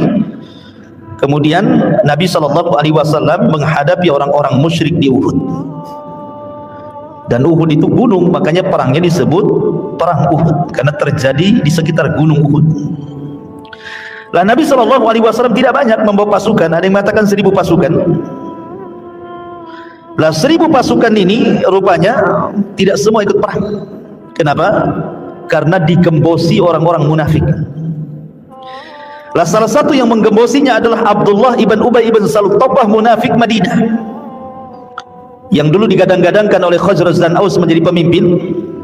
Tetapi kedatangan Nabi SAW, akhirnya Khazraj dan Aus masuk Islam. Dia pun tidak dipandang lagi oleh dua suku ini, karena takut akhirnya pura-pura masuk Islam. Jadilah dia munafik. Dia kemudian mengatakan kepada Nabi SAW, kayaknya mereka nggak mungkin berani, wahai Rasul. Bukankah mereka sudah kalah di Badar? Mana mungkin mereka berani? Itu gertak sambal saja katanya. Pasti perang tidak mungkin terjadi. Dari situlah akhirnya banyak para sahabat yang kemudian terpengaruh. Maksudnya bukan para sahabat, orang-orang munafik dan orang-orang yang lemah imannya terpengaruh dengan ucapan Abdullah ibn Ubay bin Salul. Sepertiga pasukan pulang. Nah, bayangkan. Dari 1.000 itu sepertiga pasukan pulang, tinggal 700-an saja. Dari sini Allah Subhanahu wa taala turunkan ayat surah Al-Imran ayat 166 sampai 170, waliya'lamal ladzina nafaqu wa qila lahum ta'alu qatilu fi sabilillah aw idfa'u qalu law na'lamu qitalan lattaba'nakum hum lil kufri yawma idzin aqrabu minhum lil iman yaquluna bi afwahihim ma laysa fi qulubihim wallahu a'lamu bima yaktubun. Dan supaya Allah mengetahui siapa orang-orang munafik, karena dengan pulangnya mereka sudah jelas ini munafik ini. Kepada mereka dikatakan, marilah berperang di jalan Allah atau pertahankan dirimu sendiri. Mereka orang-orang munafik berkata, sekiranya kami mengetahui akan terjadi peperangan, tentulah kami mengikuti dirimu. Ini alasan saja. Ya, mereka berkilas saja, sudah jelas mau perang. Mereka mengatakan, sekiranya kami mengetahui terjadi perang, tentu kami akan ikut bersama kamu. Mereka pada hari itu lebih dekat dengan kekafiran daripada keimanan. Mereka mengatakan dengan mulutnya apa yang tidak dikandung dalam hatinya, dan Allah lebih mengetahui dalam hatinya, dan Allah lebih mengetahui apa yang mereka sembunyikan. Turun ayat ini membongkar aibnya orang-orang munafik. Al-Imran 166 sampai 170. Maka sepertiga pasukan pulang. Sempat kemudian sebagian tokoh-tokoh Khazraj dan Aus dari kalangan Ansar ciut imannya, ketakutan. Hampir-hampir sebagian mereka pun ingin ikut pulang bersama Abdullah ibn Ubay. Tetapi Allah Subhanahu wa taala kokohkan keimanan mereka sehingga tidak jadi. Dari sini kemudian turun juga dalam Al-Quran Allah mengatakan, idh hammat ta'ifataini minkum an tafshala wallahu waliyuhuma wa 'alallahi falyatawakkalul mu'minun. Ketika dua kelompok dari pihak kamu ingin mundur karena takut, padahal Allah adalah penolong mereka, karena itulah hendaklah kepada Allah sajalah orang-orang mukmin itu bertawakal. Turun ayat ini menetapkan akhirnya mereka tidak jadi balik. Bayangkan dari awal perang saja sudah goncang. Sepertiga pasukan pulang, sebagian pasukan ketakutan. Sudah jelas, padahal modal perang itu kan keberanian. Karena kuda saja bisa berani, itu karena penunggangnya berani. Kalau penunggangnya pengecut, kuda ikut pengecut.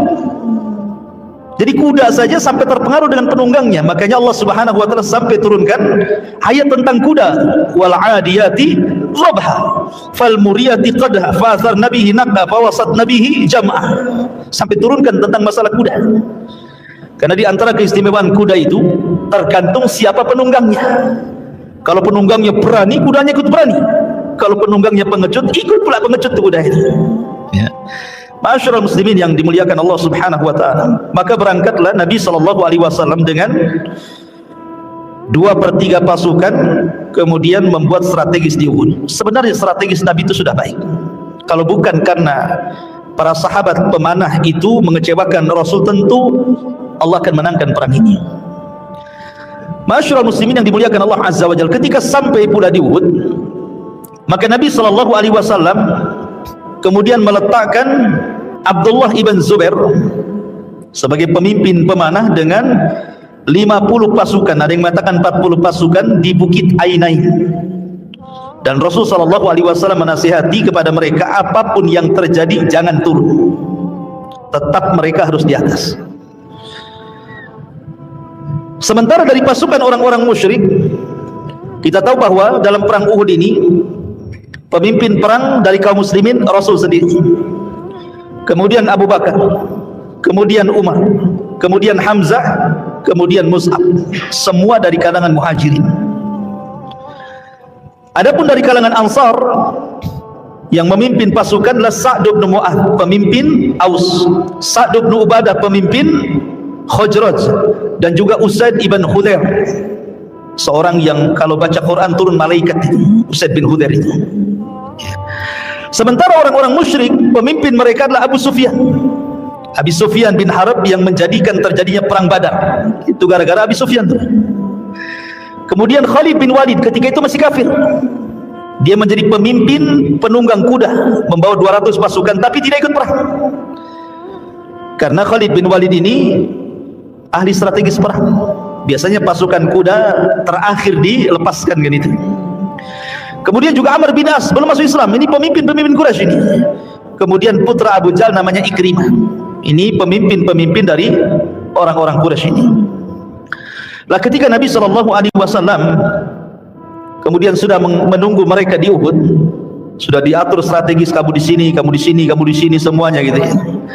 Maka datanglah pasukan dari orang-orang Quraisy. Dari segi jumlah saja sudah tidak imbang kan, 700 orang melawan 3.000 dengan perlengkapan perang yang luar biasa. Sebagaimana umumnya sebelum terjadi peperangan terjadi mubarazah, adu tanding dulu kan gitu ya, biasa adu tanding dulu, mana jagoanmu, ini jagoanku. Maka keluarlah salah seorang pemimpin Quraisy kemudian menantang jagoan orang-orang yang beriman. Maka Nabi SAW memilih Zubair ibn Awwam. Kata Rasul, ya Zubair, hadapi orang itu. Akhirnya Zubair pun bermubarazah. Di awal pertandingan Zubair langsung bisa menggorok leher jagoan dari orang-orang Quraisy itu. Maka Rasul bertakbir, seluruh kaum muslim bertakbir. Kenapa? Mubarazah ini terkadang menentukan kemenangan, ikhwan. Karena kalau sudah jagoannya kalah, itu ciut itu hati pasukan itu. Ya. Jadi di permulaan peperangan mubarazah kaum muslimin menang. Zubair berhasil membunuh salah satu pemimpin dari pemimpin-pemimpin perang dari kalangan kafir Quraisy. Dari sini Nabi SAW memuji Zubair dan mengatakan, setiap Nabi itu punya hawariyun, punya para pembela, dan hawariyu hadhil ummah Zubair, dan penolongnya umat ini bagi nabinya adalah Zubair ibn Awwam radhiyallahu anhu. Tapi sayang, Zubair ini meninggal dalam perang Jamal. Ketika terjadi perang Jamal, perang yang sebenarnya tidak diinginkan baik dari pihak Ali ataupun dari pihak Aisyah, Zubair dan Tolha. Ya. Karena ketika itu Aisyah, Zubair dan Tolha menginginkan islah, begitu juga Ali.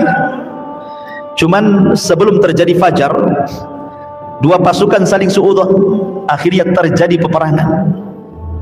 Perang yang tidak ada pemimpin, mereka saling perang begitu saja karena saling suudzon. Jangan-jangan mereka akan bunuh saya. Yang satu mengatakan jangan-jangan mereka akan bunuh saya, karena ada orang-orang yang mengompori perang dari orang-orang yang terlibat dalam pembunuhan Utsman ibn Affan. Maka ketika melihat perang demikian, Zubair pun keluar, ini fitnah, ini tidak benar nih. Maka Zubair pun menghindari fitnah bersama pembantunya, diikuti oleh Amr ibn Hurmuz. Ibn Hurmuz ini mengikuti Zubair dan mengatakan, ya Zubair, hendak pergi ke mana? Kata Zubair, saya hendak menghindari fitnah, ini udah bukan perang lagi, ini fitnah ini. Kata Ibn Hurmuz, saya ikutlah. Rupanya ada maunya. Ketika Zubair tidur sedang beristirahat, ditikam oleh Ibn Hurmuz, mati, kemudian dipenggal kepalanya. Kemudian setelah kepalanya dipenggal oleh Ibn Hurmuz ini, dibawa kepada Ali, disangkanya Ali akan senang karena itu kan lawan politiknya kan itu. Rupanya Ali marah dan mengatakan, katakan kepada pembunuh Ibn Safiyah, anak dari Safiyah bibi Rasul, maksudnya Zubair ibn Awwam, katakan kepada dia, Rasul bersabda, basyiri qatila ibni Safiyah bin nar. Kan itu ya. Kasih kabar gembira kepada Ibn Hurmuz bahwa Rasul bersabda, beri kabar gembira kepada pembunuh anak daripada Safiyah dengan neraka. Tahu dia akan dibunuh, larilah Ibn Hurmuz ini. Ya. Tetapi yang jelas bahwa Zubair bin Awwam ini dia menang dalam mubarazah, dan itu menjadi pembangkit semangat kaum muslimin. Terjadilah peperangan yang luar biasa. Nanti akan saya jelaskan beberapa mawaqif bagaimana sikap-sikap para sahabat dalam perang Uhud ini. Ma'asyiral muslimin yang dimuliakan Allah Azza wa Jalla, ketika terjadi perang Uhud, betul-betul pecah perang ini, kaum muslimin melawan orang-orang kafir ini. Secara singkat dalam peperangan ini terjadi isu pembunuhan kepada Nabi SAW, karena ketika itu sahabat Mus'ab ibn Umair, dai yang pertama diutus oleh Rasul ke kota Madinah, sehingga dua pembesar Khazraj dan Aus masuk Islam. Akhirnya semua kabilahnya masuk Islam, namanya Mus'ab bin Umair. Mus'ab bin Umair ini wajahnya mirip dengan Nabi, wajahnya persis mirip dengan Nabi, jalannya juga sama, sehingga ada orang musyrik namanya Ibn Qamiyah, disangkanya dia Nabi. Ya. Tiba-tiba kemudian diserang oleh Ibn Qamiyah ini dari belakang dan berhasil membunuh Mus'ab ibn Umair sampai masuk ke lubang. Maka Ibn Qamiyah langsung membuat isu bahwa dia telah membunuh Nabi SAW.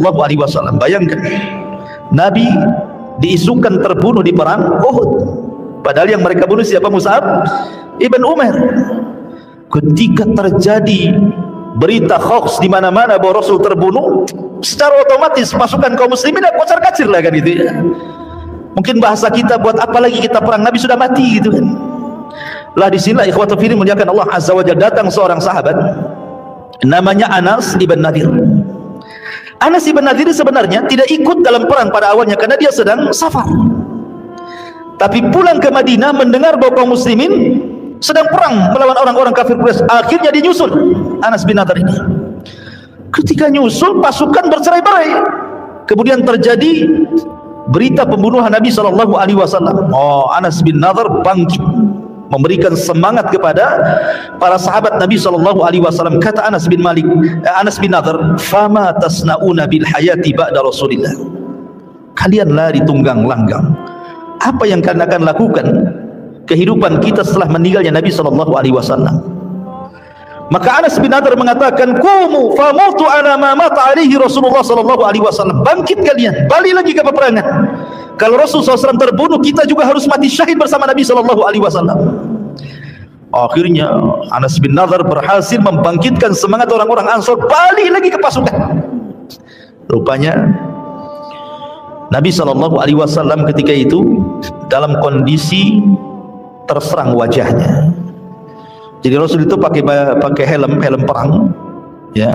Kemudian ditepas kepalanya sini, belah damnya. Kemudian serpihannya menancap di pipi Rasul. Kemudian gigi depannya rompak atas bawah. Makanya Nabi SAW sempat mendoakan orang-orang yang menjadikan pecah giginya, sebagaimana diriwayatkan atau dikisahkan oleh Ibn Ishaq rahimahullahu ta'ala. Kasurat rabaiyatun Nabi SAW yawma Uhudin wa syujja fi wajhi faja'ala dam yasilu ala wajhi wa ja'ala yamsah ad-dam wa huwa yaqul kaifa yuflihu qaumun syujja wajha nabiyihim. Kata Ibn Ishaq menceritakan bagaimana nasib Rasul di perang Uhud itu. Nabi SAW pecah gigi depannya, kemudian juga terlukai wajahnya, kemudian darah mengucur dari wajahnya. Maka Nabi SAW mengusap wajahnya seraya bersabda, bagaimana mungkin kaum akan selamat jika mereka melukai Nabi-Nya. Maka Nabi SAW mulai mendoakan keburukan orang-orang yang melukai wajahnya. Tetapi Allah Subhanahu wa ta'ala turunkan ayat dan mengatakan, laisa laka minal amri syai'un aw yatuba alaihim aw yu'adzibahum fa innahum zalimun. Turun ayat ini, bukan urusan wahai Muhammad tentang orang-orang yang melukaimu itu. Karena doa laknat Rasul di sini ditolak. Karena orang-orang yang menyakiti Nabi SAW ketika itu semuanya masuk Islam dan baik Islamnya. Masyarul muslimin yang dimuliakan Allah Azza wa Jalla, intinya bahwa terjadi kekacauan ketika terjadi peperangan ini. Subhanallah ikhwan, ada seorang wanita dalam perang Uhud ini. Hanya satu wanita yang ikut perang, namanya Ummu Amarah. Kalau dari orang-orang Quraisy itu sekitar 12 wanita hanya untuk menyemangati laki-laki mereka dengan syair-syairnya.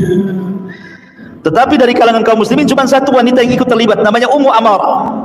Karena bagaimanapun kan perlu wanita untuk merawat orang-orang yang terluka dalam peperangan kan. Tapi Ummu Amarah ini terlibat dalam perang. Apalagi ketika mendengar Nabi dikepung dan masuk pada perangkap lubang yang sudah disediakan oleh mereka untuk kematian Rasul. Maka tiba-tiba Ummu Amarah datang menghadap Nabi SAW dengan pedang yang menenteng itu. Kemudian Nabi SAW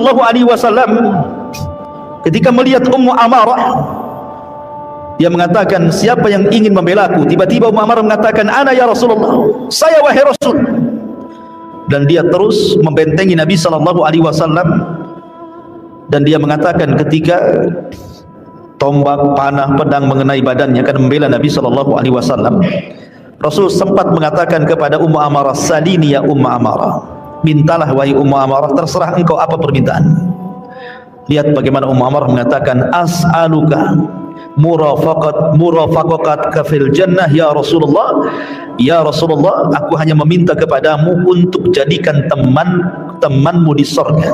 Jadikan diriku untuk menjadi temanmu di surga. Subhanallah, permintaan para sahabat ya, dalam kondisi Sudah banyak luka itu seorang wanita itu, subhanallah. Dia hanya meminta kepada Nabi SAW, ya Rasulullah, jadikanlah diriku temanmu di surga. Maka kata Nabi SAW, ya, aku akan jadikan kau temanku di surga. Subhanallah. Ya. Ma'asyiral muslimin yang dimuliakan Allah Azza wa Jalla. Tetapi yang paling berjasa dalam peperangan peperangan dari perang Uhud ini adalah seorang sahabat Nabi SAW yang disabdakan Nabi SAW, namanya Talha ibn Ubaidillah. Sampai Anas ibn Malik radhiyallahu anhu mengatakan seolah-olah perang Uhud itu untuk dia semuanya, karena saat terdesak para pemanah dari Ansor itu satu persatu mati ketika menghalangi Nabi SAW dari serangan. Ketika itu tinggal hanya beberapa orang saja, salah satunya adalah Talha ibn Ubaidillah radhiyallahu anhu. Sehingga ketika dia sudah tidak tahan karena luka terlalu banyak, maka Nabi SAW mengatakan, man ahabba an yanzura ila syahidin yamshi ala wajhil ardi falyanzur ila Talha ibn Ubaidillah. Kata Nabi SAW, siapa yang hendak melihat seorang yang syahid yang berjalan di permukaan bumi, lihatlah Talha ibn Ubaidillah, katanya. Luar biasa mendapatkan tazkiyah Rasul gitu ya, Talha ibn Ubaidillah. Tapi dalam peperangan ini yang pertama kali gugur dari kalangan sahabat adalah Abdullah ibn Haram, disusul dengan Amr ibn Jamuh radhiyallahu anhum. Ada kisah menarik dari dua sahabat ini karena dua-duanya sudah tua masalahnya. Jadi dari seluruh pasukan yang paling tua ini dua orang ini sudah kakek-kakek. Pertama Abdullah ibn Haram, ayahanda Jabir bin Abdullah. Yang kedua Amr ibn Jamuh. Saya ceritakan Abdullah bin Haram dulu. Abdullah bin Haram ini sudah sakit-sakitan, namanya sudah tua, jalan pun sudah tidak tahan, tidak kuat lagi. Ketika mendengar banyak sahabat, karena kan ketika perang Uhud perang Badar itu tidak semua sahabat hadir, karena dalam perang Badar itu Rasul tidak mewajibkan para sahabat untuk terlibat, karena ketika itu kan maksudnya bukan perang kan, hanya untuk mengambil dagangan Abi Sufyan. Tahu-tahu terjadi perang Badar kan gitu ya. Kalau perang Uhud kan memang disiapkan. Jadi orang-orang yang tidak terlibat dalam perang Badar itu ingin terlibat dalam Uhud. Sampai orang-orang tuanya sendiri ingin terlibat gitu ya. Salah satunya Abdullah ibn Haram yang sudah sakit-sakitan itu. Dia punya anak 10, satu laki-laki, 9 perempuan, masih kecil-kecil. Dan yang laki-laki namanya Jabir bin Abdullah radhiyallahu anhu, ma'ruf sahabat Jabir.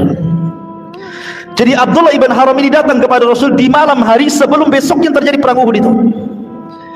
Dia mengatakan, ya Rasulullah, libatkan aku dalam perang. Tiba-tiba ketika dia minta izin untuk dilibatkan perang, datang pula anaknya Jabir bin Abdullah dan mengatakan, jangan wahai Rasul, jangan.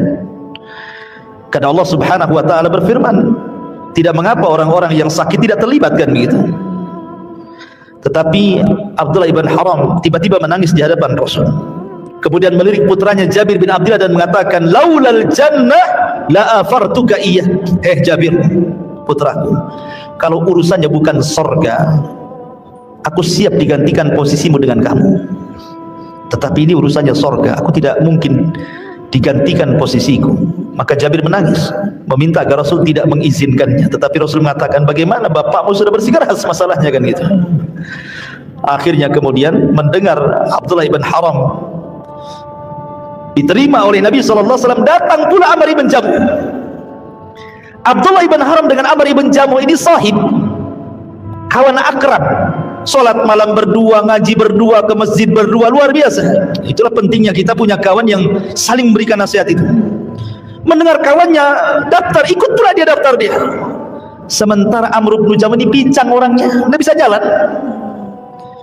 Kemudian dia datang kepada Nabi SAW, ya Rasulullah, masukkan aku dalam jihadmu ini. Datang anak-anaknya meminta kepada Rasul, jangan diikut sertakan. Macam mana orang pincang ikut perang gitu kan. Tetapi sekali lagi jawabannya sama dengan Abdullah ibn Haram, tetap dia kekeh ingin perang karena kawannya juga ikut perang. Tetapi ketika Nabi SAW mengatakan, wahai Amr ibn Jamuh, posisimu sedang tidak bisa jalan. Ketika dia mendengar seperti itu, dia bersumpah, wallahi ya Rasulullah, Aku ingin menginjakkan dengan kedua kakiku di sorga.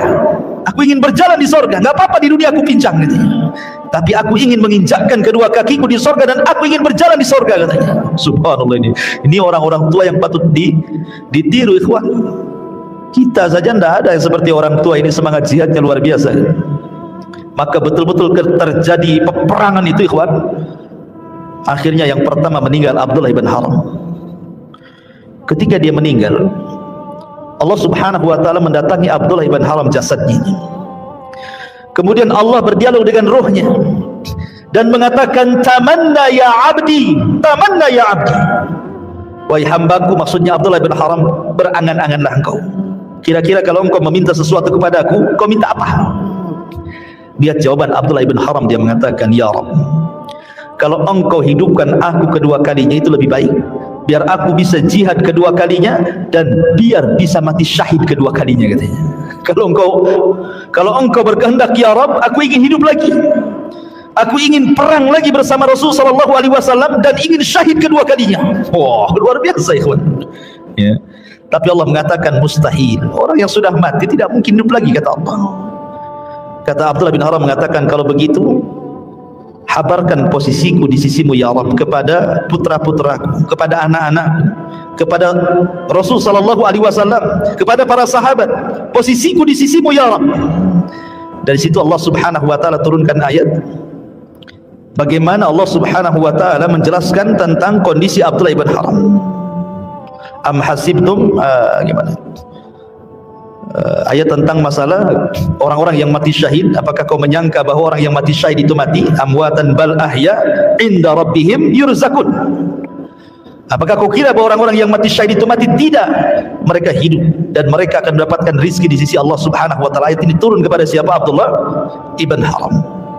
Makanya ketika selesai terjadi perang Uhud, Jabir ini anaknya mencari-cari jasad ayahnya. Kemudian ketika melihat jasad ayahnya Abdullah ibn Haram, maka diletakkan kepalanya di paha dan Abdullah ibn Zabir pun menangis. Maka Rasulullah sallallahu alaihi wasallam lewat di situ dan mengatakan, ya Jabir, tabki aw la tabki, menangis atau kau tidak menangis ya Jabir, bapakmu sudah dinaungi malaikat dengan awan di atas kepalanya. Jadi ada awan yang menaungi sehingga tidak tersengat-sengatan matahari. Kemudian Rasul mengatakan, ya Jabir, tabki aw la tabki, menangis ataupun tidak menangis, sesungguhnya ayahmu telah diajak oleh Allah berbicara tanpa ada penerjemah. Ayahmu sudah diajak bicara oleh Allah tanpa penerjemah, langsung antara dia dengan Allah subhanahu wa ta'ala. Kemudian Rasul mengatakan, kuburkan dia bersama sahibnya Amr bin Jamuh, karena semasa di dunia keduanya adalah sahabat yang tidak pernah berpisah untuk beribadah kepada Allah Azza wa Jalla. Akhirnya dikuburkan tuh Abdullah ibn Haram dengan Amr ibn Jamuh dalam satu lubang. Oh, luar biasa ya. Ma'asyiral muslimin, kembali ke perang Uhud. Ketika Nabi sallallahu alaihi wasallam mempersiapkan pasukan, maka ada seorang sahabat namanya Abu Dujana. Abu Dujana radhiyallahu anhu. Kata Nabi sallallahu alaihi wasallam, ya Abu Dujana. Ketika itu Rasul memegang pedang dan mengatakan, siapa yang ingin memegang pedangku asal dia memberikan hak kepada pedang ini. Kemudian datang Abu Dujana dan mengatakan, ya Rasul, serahkan pedang itu kepadaku. Kata Rasul, kau bisa melaksanakan hak pedang itu? Kata Abu Dujana, apa hak pedang itu wahai Rasul? Aku tebas wajah musuh dengan pedang ini. Akhirnya Abu Dujana bersumpah untuk menebas wajah musuh dengan pedang Nabi sallallahu alaihi wasallam. Akhirnya ketika terjadi betul-betul perang Badar itu, maka Abu Dujana dengan keberanian karena memegang pedang Rasul, dia berjalan seolah-olah orang sombong karena pegang pedang Rasul gitu ya. Kata Nabi sallallahu alaihi wasallam, sesungguhnya Allah tidak suka orang berjalan dengan sombong kecuali hari ini. Karena sombong dalam peperangan itu boleh, menipu dalam peperangan itu boleh. Makanya Rasul mengatakan, al-harbu kaidun katanya. Perang itu tipu daya, asal menang kan gitu ya. Tapi di luar peperangan tidak boleh. Tidak boleh sombong, tidak boleh menipu, dan itu hanya ada di peperangan saja supaya intinya menang. Maka dibolehkan tipu daya dalam peperangan itu. Ma'asyiral muslimin yang dimuliakan Allah Azza wa Jalla. Tapi pertanyaannya, apakah ketika terjadi perang Uhud Rasul membunuh orang? Kan Rasul sudah 2 kali perang nih. Pertama perang Badar, yang kedua perang Uhud. Pernahkah kau mendengar apakah Rasul membunuh orang dengan tangannya maksudnya ya? Ketika perang Badar atau ketika perang Uhud, sebagian ulama mengatakan Rasul tidak pernah membunuh siapapun kecuali 1 orang di perang Uhud. Namanya Ubay ibn Ka'ab. Ya. Ma'asyiral muslimin, jadi Rasul tidak pernah membunuh siapapun. Jadi Ubay ibn Khalaf, bukan ibn Ka'ab, Ubay ibn Ka'ab sahabat Nabi, Ubay ibn Khalaf. Jadi ada kasus begini, kenapa Rasulullah SAW membunuh Ubay ibn Khalaf dalam perang? Rasul tidak pernah membunuh orang dalam peperangan, baik dalam perang Badar tidak membunuh orang dengan tangannya maksudnya ya. Ataupun Uhud juga sama, kecuali Ubay bin Khalaf, karena ada kasus. Jadi ketika Rasul masih di Mekah belum hijrah, Nabi SAW sedang menunggang kuda kesayangan Nabi SAW. Kemudian berjumpa dengan Ubay bin Khalaf di tengah jalan. Kemudian berbincanglah kedua orang ini, Rasul dan juga Ubay bin Khalaf, sampai kepada Ubay bin Khalaf emosi. Kemudian mengatakan, "Ya Muhammad, apakah kuda ini kau rawat dari kecil?" Kata Rasul, "Ya, nanti ku bunuh kuda ini," katanya. Maka Nabi SAW mengatakan, "Bal aqtuluka, bahkan aku akan bunuh kamu," katanya. Nah, dari sini Rasul sudah bersumpah untuk membunuh siapa? Ubay ibn Khalaf. Makanya ketika terjadi perang Uhud, sahabat hendak membunuh Ubay bin Khalaf, kata Rasul, "Jangan, da'uhu, tinggalkan dia, aku yang akan membunuhnya," katanya. Maka akhirnya Nabi SAW membunuh Ubay ibn Khalaf. Dia ingin teringat dengan kisah di Mekah karena sudah janji ingin membunuh dia kan, karena dia hendak membunuh kudanya. Kata Rasul, "Aku akan bunuh kamu," dan itu terjadi di perang Uhud. Jadi Rasul tidak pernah membunuh siapapun dalam peperangan, kecuali perang Uhud dia membunuh Ubay ibn Khalaf dengan tangannya karena pernah mengancam Nabi SAW di Mekah. Ya. Ma'asyiral muslimin yang dimuliakan Allah Azza wa Jalla, intinya bahwa dalam peperangan ini memang luar biasa. Perang ini digambarkan di dalam Al-Quran bagaimana kaum muslimin mengalami kekalahan. Allah Subhanahu wa taala berfirman menggambarkan perang Uhud ini. "Iyamsaskum qarhun faqad massal qauma qarhun mithlu wa tilkal ayyamu nudawiluha bainan nas wa liya'lamallahu alladhina amanu wa yattakhidha minkum syuhada wallahu la yuhibbudz zalimin. Am hasibtum an tadkhulul jannah wa lamma ya'lamillahu alladhina jahadu minkum wa ya'lamas sabirin." Jika kamu pada perang Uhud mendapat luka, maka mereka pun dalam perang Badar mereka pun dapat luka. Rasul mengingatkan, kita sudah pernah menang di perang Badar loh. Jika kalian terkadang terluka, orang-orang musyrik pun terluka dalam perang Badar kan itu. Mereka mendapatkan luka yang serupa. Dan masa kejayaan dan kehancuran itu akan kami gilirkan di antara manusia. Wa tilkal ayyam nudawiluha bainan nas. Namanya hari-hari itu digilir, kadang menang, kadang kalah, itu sudah wajar. Karena manusia itu tidak lepas dari dua yang berlawanan, kadang menangis, kadang tertawa, kadang sedih, kadang bahagia, kadang berpisah, kadang berkumpul, kadang kalah, kadang menang, kan begitu ya. Wa tilkal ayyam nudawiluha bainan nas. Kenapa kemudian hari-hari itu diputarkan? Agar Allah membedakan orang-orang yang beriman dengan orang-orang kafir. Jangan ketika menang saja kalian kuat imannya, ketika kalah pula ciut imannya, gitu maksudnya. Dan agar sebagian kamu dijadikannya gugur sebagai syuhada, sebab kalau tidak terjadi kekalahan, tidak ada orang mati syahid. Justru dengan terjadi kekalahan itu banyak orang mati syahid, dan kita tahu bahwa syahid itu adalah keinginan setiap orang yang beriman. Makanya Khalid bin Walid ketika ditanya dalam perang Yarmuk apa kunci kemenangan, padahal Khalid bin Walid itu sudah tinggal sisa-sisa pasukan itu melawan Romawi lagi kan, yang kuat-kuat ribuan lagi jumlahnya, tetapi Khalid dengan kecerdasannya sudah masuk Islam, dan itu perang pertama dalam Yarmuk itu Khalid terlibat tuh, dan menang pula gitu ya, bisa mengusir mundur lawan gitu, sehingga orang Romawi, hebat kali Khalid ini, pasukan kecil kok bisa memukul mundur pasukan besar.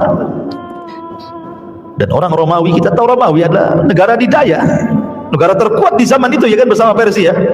Khalid hanya mengatakan, kunci kemenangan kami li'annana nuhibbul mauta kama tuhibbul haya, karena kami cinta dengan kematian, mati syahid sebagaimana kalian cinta kehidupan, takut akan kematian. Artinya bahwa kalau tidak terjadi kekalahan, tidak ada yang mati syahid kan itu. Makanya Allah Subhanahu wa taala menyinggung agar sebagian kamu dijadikannya gugur sebagai syuhada. Kemudian Allah mengatakan, dan Allah tidak menyukai orang-orang zalim, dan Allah membersihkan orang-orang yang beriman dari dosa mereka dan membinasakan orang-orang kafir. Menunjukkan bahwa di perang Uhud memang terjadi kekalahan. Kemudian juga Allah Subhanahu wa taala mengatakan, qad khalat min qablikum sunanun fasiru fil ardi fanduru kaifa kana akibatul mukadzibin hadza bayanu linnasi wa huda wa mau'izatan lil muttaqin wala tahinu wala tahzanu wa antumul a'launa in kuntum mu'minin. Sungguh telah berlalu sebelum kamu sunnah-sunnah Allah, karena itu berjalanlah kamu ke segenap penjuru bumi dan perhatikanlah bagaimana kesudahan orang-orang yang mendustakan rasul-rasul itu. Kemudian Allah mengatakan, inilah Al-Quran, sebuah keterangan yang jelas untuk semua manusia dan menjadi petunjuk serta pelajaran bagi orang-orang yang bertakwa. Kemudian Allah mengatakan, wala tahinu wala tahzanu wa antumul a'launa in kuntum mu'minin. Janganlah kamu merasa lemah karena kalah. Kekalahan itu bukan kelemahan, ya. Kemudian jangan pula bersedih hati. Kekalahan bukan untuk ditangisi, sebab kamu paling tinggi derajatnya jika engkau betul-betul beriman. Makanya ketika ada seorang wanita dari Ansar, sepulangnya para mujahidin yang selamat gitu ya, dikatakan kepada wanita ini, ayahmu terbunuh. Wanita ini mengatakan, ma sana'a Rasulullah, apa yang dilakukan Rasul? Kemudian dikatakan lagi, suamimu terbunuh. Dia mengatakan, ma sana'an Nabi sallallahu alaihi wasallam, apa yang dilakukan Nabi? Kemudian dikatakan lagi, saudaramu terbunuh. Dia mengatakan, ma sana'an Nabi sallallahu alaihi wasallam, apa yang dilakukan Rasul? Kemudian orang ini mengatakan, alhamdulillah Rasul selamat. Maka dia mengatakan, kullu musibatin ba'daka ya Rasulullah jalalun. Setiap musibah setelah mendengar engkau selamat wahai Rasul, semua sirna. Padahal ayahnya mati, suaminya mati, saudaranya mati, tapi ketika mendengar Rasul sallallahu alaihi wasallam selamat, hilang semua musibahnya. Lihat keteguhan. Ini seorang wanita ini, bukan laki-laki, seorang wanita dari kalangan Ansar. Dihabarkan kepadanya ayahnya mati, suaminya mati, saudaranya mati. Ketika mendengar Rasul selamat, setiap musibah setelah dirimu wahai Rasul selamat, jalalun, hilang sirna semuanya. Luar biasa kan? Itulah jiwa sahabiah ya. Wanita-wanita di zaman Nabi sallallahu alaihi wasallam luar biasa. Ma'asyiral muslimin yang dimuliakan Allah Subhanahu wa taala. Baik, ada beberapa mawaqif sahabat-sahabat Nabi sallallahu alaihi wasallam yang berjuang dalam perang Uhud. Pertama, Mukhairik. Mukhairik ini orang Yahudi. Dia masuk Islam. Ya. Jadi Mukhairik ini dia terlibat dalam perang Uhud. Dia mengajak orang-orang Yahudi untuk terlibat. Bukankah kalian sudah ada perjanjian dengan Nabi dalam piagam Madinah? Kalau diserang, kita sama-sama nyerang, kan begitu ya? Itu jelas, sebagaimana sudah saya jelaskan tentang bulir-bulir piagam Madinah itu kan. Artinya kalau diserang, semua orang-orang Madinah harus membela diri kan itu. Mau terlibat, mau Yahudinya, mau Nasraninya, mau siapa harus bergabung itu. Tetapi alasan orang-orang Yahudi tidak mau nolong Nabi, alasannya apa? Karena perangnya terjadi di hari Sabtu kan itu. Lagi-lagi hari Sabtu itu hari sakral bagi mereka. Tapi kata Mukhairik ini, ya, itu dalam kondisi kita menyerang, tapi kita sedang diserang. Kenapa kalian membela hari Sabtu? Apa kalian takut perang? Akhirnya tetap orang-orang Yahudi tidak mau gabung. Ya. Lah dari sini akhirnya kemudian Mukhairik pun bergabung dalam peperangan. Dan dia membela Nabi sallallahu alaihi wasallam, faqatala ma'u hatta qutil. Maka dia pun kemudian perang bersama Nabi dalam Uhud sampai dia mati syahid. Maka Nabi SAW mengatakan, Mukhairikun khairul Yahud. Mukhairik adalah orang yang masuk Islam dari kalangan Yahudi dan dia sebaik-baik Yahudi. Ya, ini Mukhairik, kisah Mukhairik. Kemudian juga dijelaskan juga bagaimana Sa'd bin Rabi. Sa'd ibn Rabi, pemimpin Aus. Sa'd bin Rabi ini Al-Ansari radhiyallahu anhu. Dia ikut terlibat dalam perang Uhud dan dia menjadi pemimpinnya. Ingat, Sa'd bin Rabi ini luar biasa membela Nabi SAW. Bahkan saat wafatnya Sa'd bin Rabi ini, arsy Allah Subhanahu wa taala tergoncang. 70.000 malaikat turun mengiringi jenazahnya Sa'd bin Rabi ini. Bahkan Rasul mengatakan kalau seandainya ada orang yang selamat dari himpitan kubur, maka Sa'dlah orangnya. Sampai seperti itu. Tapi semua tidak akan selamat dari himpitan kubur. Mau mukmin, mau kafir, mau bayi, mau orang dewasa, semua akan dihimpit dengan kuburan. Cuman bedanya himpitan orang-orang kafir, kalau sudah dihimpit oleh tanah maka akan memutuskan tulang-tulang sendi-sendinya dan mereka kesakitan yang luar biasa. Tapi himpitan bagi seorang yang beriman layaknya dipeluk oleh seorang ibu. Karena kita ciptaan manusia pada asalnya dari tanah, Adam alaihi salatu wassalam, maka kita akan kembali ke tanah. Jadi tanah itu bimanzilatil seolah-olah dia ibu bagi kita. Jadi kalau kita dimasukkan ke dalam tanah, ketika terjadi himpitan, maka itu adalah pelukan dari seorang ibu kepada anaknya. Tapi kalau orang kafir, tidak. Mereka akan merasakan sakit yang luar biasa. Makanya Rasulullah mengatakan, kalau ada orang yang selamat dari himpitan kubur, maka Sa'dlah orangnya. Maksudnya siapa? Sa'd ibn Rabi, pemimpin Aus. Dan ketika meninggal, arsy Allah yang makhluk yang sangat besar, ikhwan, makhluk yang pertama dicipta Allah, tidak ada makhluk yang lebih besar dibandingkan arsy Allah azza wa jalla, bisa bergoncang karena kematian Sa'd bin Rabi. Bahkan 70.000 malaikat turun ikut mengiringi jenazah Sa'd bin Rabi radhiyallahu anhu. Ma'asyiral muslimin yang dimuliakan Allah azza wa jalla, termasuk juga tadi sudah jelaskan Anas bin Nadhr, Amr ibn Jamuh, Abdullah ibn Haram, Ummu Amarah, dan juga anak-anak muda Ansar. Sampai dikisahkan, lamma ra'an Nabiy sallallahu alaihi wasallam hujum al-kufar, ketika anak-anak muda Ansar melihat Rasul hendak menyerang orang-orang kafir itu, kemudian sekelompok anak muda dari Ansar kemudian mengepung melindungi Nabi sallallahu alaihi wasallam.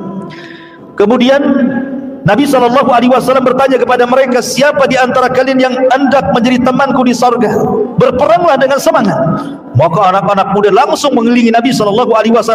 Fatasabaku hatta qutilu jami'an. Mereka pun berlomba-lomba sampai semuanya mati syahid dalam perang Uhud. Ketika mereka mendengar bahwa siapa yang terbunuh akan jadi teman Rasul di surga, nggak ada cerita, langsung ke depan semua gitu kan, perang luar biasa.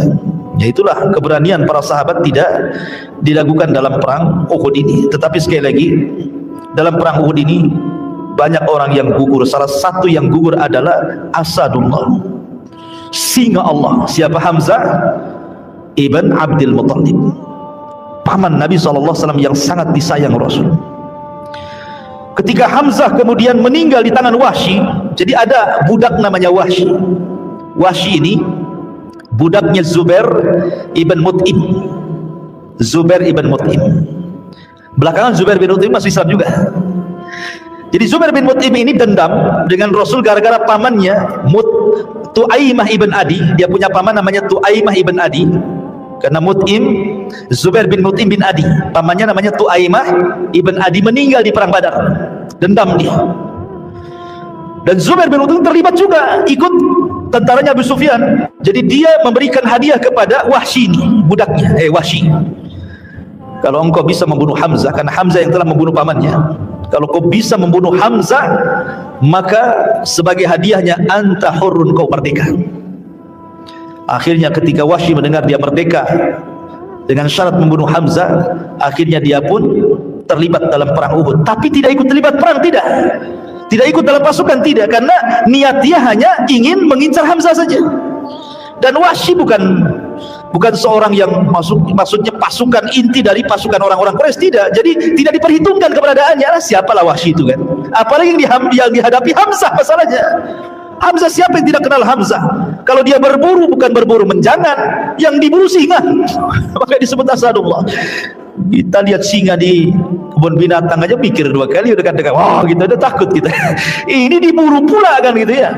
Asadullah. Ketika Hamzah melihat Wahsy, tapi Hamzah tidak memperhitungkan siapalah Wahsy ini. Rupanya ketika lengah Hamzah, Wahsy mengeluarkan tombaknya, dilempar kena pula gitu ya dadanya Hamzah. Hamzah pun mati dengan tombaknya Wahsy. Dari sini kata para ulama, Jangan pernah remehkan siapapun dalam peperangan. Jangan remehkan siapapun dalam peperangan. Karena Hamzah berarti siapa nih Wahsy ini kan? Rupanya dia pula yang membunuhnya. Yang lebih parahnya lagi, Hindun, istri daripada Abu Sufyan itu, dia kan dendam. Kenapa? Karena banyak keluarganya meninggal. Melihat Hamzah tergeletak gitu kan, langsung keluarkan pisau, dibetel itu perutnya Hamzah itu, diambil itu ususnya, dijadikan kalung, anting, seraya kemudian mengumandangkan syair. Betul-betul dimutilasi sama Hindun ini. Tapi subhanallah, Arab Saudi itu kan pernah terjadi banjir besar. Dalam perang Uhud itu yang mati dari kalangan sahabat berapa? 70 syuhada Uhud. Dipendam di bawah di padang pasir, terjadi banjir. Subhanallah, banjir itu menyingkap semua kuburan syuhada Uhud. Tidak lama, ya. Akhirnya kemudian semua jasad-jasad syuhada Uhud naik ke permukaan. Dan Hamzah masih dikenali karena sobek perutnya. Dan semua jasadnya tidak ada yang berubah.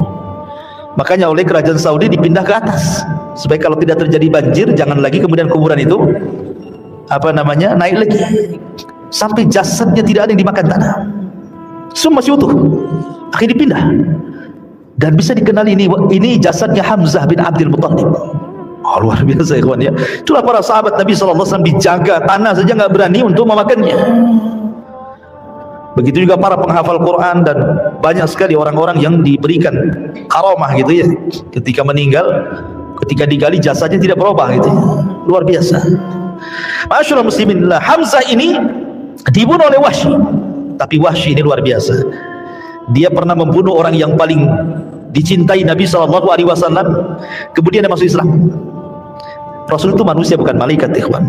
Dia kalau melihat orang yang membunuh Hamzah, pamannya, dia masih nggak enak gitu kan, teringat terus dengan Hamzah. Makanya dia mengatakan kepada Wahsy, wahai Wahsy, karena kau sudah membunuh pamanku, jangan kau ingatkan aku dengan pembunuhan itu. Kalau engkau hadir di majlisku, maka hindarkan wajahmu dariku. Jadi Wahsy kalau ngaji itu paling belakang, cari tiang supaya Rasul tidak lihat dia gitu. Dia jaga perasaan Nabi SAW. Tapi antum jangan gitu pula gitu. Ngaji paling belakang, cari tiang supaya bisa tidur. Kan gitu. Karena ada hadis Nabi SAW mengatakan ada 3 orang datang ke majelis Nabi. Yang satu datang paling depan duduknya, yang satu paling belakang, yang satu tidak jadi balik. Setelah ngaji kata Rasul, maukah aku kabarkan dengan 3 orang ini? Kata sahabat, tentu wahai Rasul. Yang satu ini karena dia dekat denganku, fa'awallahu alaihi, maka Allah lindungi dia. Adapun yang di belakang itu Allah malu, dia malu, maka Allah pun malu sama dia. Adapun orang yang pergi nggak jadi ngaji, fa'aradallahu, Allah palingkan hatinya. Kalau Allah sudah berpaling ikhwan, bahaya. Allah kalau sudah berpaling bahaya. Karena ada orang-orang yang pada hari kiamat tidak akan dilihat Allah, tidak akan diajak bicara oleh Allah, tidak akan disucikan oleh Allah. Itu orang-orang yang Allah berpaling dari dia. Jadi bahaya gitu, orang yang malas hadir di majelis ilmu itu bahaya, karena Allah akan berpaling gitu ya. Masyaallah muslimin yang dimuliakan Allah Azza wa Jalla. Jadi Hamzah meninggal. Di antara juga yang meninggal adalah Al-Haris ibn Uqbah, Khunais ibn Khudafah, Syammas ibn Uthman, Abdullah ibn Jahas, kemudian Mus'ab ibn Umair, seorang dai yang sudah diceritakan tadi, termasuk Wahab ibn Qabus. Kemudian juga dari kalangan Aus. Dari kalangan Aus ini kan muhajirin nih. Dari kalangan Aus, Ansar, Abu Sufyan ibn Harith, kemudian Abu Hayyah ibn Amr, Unais ibn Qatadah, Al-Usairim. Pernah saya ceritakan Al-Usairim kan? Usairim ini ketika dia kan dari Aus tuh. Ketika Sa'ad ibn Rabi masuk Islam di tangan Mus'ab bin Umair, dia mengatakan kepada Aus, "Hei Aus, kalian harus masuk Islam semuanya. Kalau tidak, jangan pernah bicara denganku selamanya." Oh, takut orang-orang Aus kepada Sa'ad bin Rabi. Semua masuk Islam. Subhanallah itu. Makanya wajar kalau Sa'ad bin Rabi ketika meninggal, harus Allah tergoncang. Satu kabilah masuk gara-gara dia. Hanya dengan ucapan, kalau kalian tidak masuk Islam, jangan bicara denganku selamanya. Kecuali satu orang dia mau masuk Islam, namanya Usairi. Kamu masuk Islam dia. Yeah. Tetapi ketika perang Uhud, ketika lihat kabilahnya ikut terlibat, dia ingin membela kabilah, bukan karena Islam, dia belum masuk Islam. Cuman dia karena hamiah jahiliyah, biasalah bela kabilah kan, kesukuan itu biasa gitu. Dia daftar perang hanya ingin bela kabilahnya saja. Kata Rasul, tidak bisa. Dalam perang ini nggak ada bela-bela kabilah. Kalau kau ingin perang, bersyahadat. Akhirnya Usairi terpaksa bersyahadat ya. Karena itu syaratnya perang masalahnya kan. Asyhadu an la ilaha illallah wa asyhadu anna Muhammadar Rasul. Masuklah dia dalam peperangan. Mati di perang. Kata Nabi SAW, maukah, Abu Hurairah menceritakan di hadapan para sahabat, maukah kutunjukkan kepada kalian seorang sahabat tidak pernah ruku, tidak pernah sujud satu kali, tapi sekali mati masuk surga paling tinggi gitu ya. Sahabat, siapa itu? Kata Abu Hurairah, dialah Usairim. Usairim memang kisahnya luar biasa ya. Kemudian juga dari kalangan Aus, Al-Haris ibn Anas ibn Rafi, Al-Haris ibn Aus ibn Mu'ad, Sa'labah, kemudian Hubaib ibn Zaid, Handalah ibni Abi Amir. Kisah Handalah lagi ya. Jadi ada Handalah ini sampai disebut Handalah itu ghasilul malaikah. Orang yang dibesarkan malaikat itu namanya Handalah ibn Abi Amir. Kenapa kok dia dibesarkan malaikat? Jadi malam itu ketika dia sedang berhubungan dengan istrinya, belum mandi junub, setelah berhubungan belum mandi junub dia, tiba-tiba Rasul mengutus seseorang untuk berteriak, ya khairullah hirkabu, wahai para pendekar-pendekar perang, berkumpul kalian. Kalau itu Handalah belum mandi junub tuh, langsung ikut terlibat dia dalam peperangan. Akhirnya Allah takdirkan Handalah ini mati syahid. Ketika syahid, malaikat berdatangan merebut Handalah rohnya ini, kemudian dimandikan para malaikat. Makanya disebut Handalah ghasilul malaikah. Dan Handalah ini luar biasa ketakutan kepada nifaq. Dia datang kepada Abu Bakar Siddiq radhiyallahu anhu dan mengatakan, ya Rasulullah, jangan-jangan saya munafik wahai Abu Bakar. Kata Abu Bakar, kenapa wahai Handalah? Begini, aku kalau hadir di majelis Nabi cerita surga, kayaknya surga ada di pelupuk mataku nih. Atau ketika Nabi bercerita tentang neraka, takutnya luar biasa, seolah-olah neraka itu ada di pelupuk mataku. Ketika aku pulang berjumpa dengan keluargaku, dengan kolegaku, dengan pekerjaanku, kayaknya surga neraka itu dongeng saja kayaknya. Lupa kayaknya. Apa sih ini munafik wahai Abu Bakar? Kata Abu Bakar, wah, apa yang kurasakan juga tuh. Gitu. Kalau gitu kita datanglah ke Nabi lah. Ayo kita katakan apa yang seperti ini munafik nih. Datang keduanya kepada Abu Bakar, dan juga Abu Bakar dan Handalah ini kepada Rasulullah. Apakah kami munafik? Kata Rasul, kenapa? Kami kalau hadir di majelis ya Rasul cerita surga dan neraka, soalnya seolah-olah surga neraka itu ada di pelupuk mata kami. Tapi ketika kami sibuk dengan keluarga, dengan pekerjaan, hilanglah seolah-olah tidak ada surga, tidak ada neraka.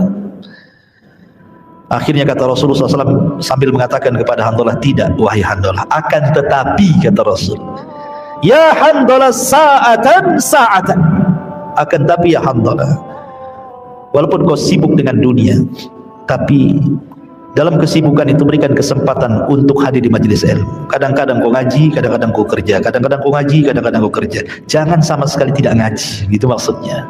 Pentinglah hadir di majelis ilmu. Karena kalau orang sudah ngaji itu Islamnya di masjid saja biasanya. Kalau sudah masuk pasar udah nggak jadi orang muslim, jadi orang kafir. Udah biasa ganjal timbangan, kurangi meteran, kasih buah-buah busuk di dalam. Tidak, Islamnya itu di masjid saja. Kalau masuk pasar hilang Islamnya kan itu ya.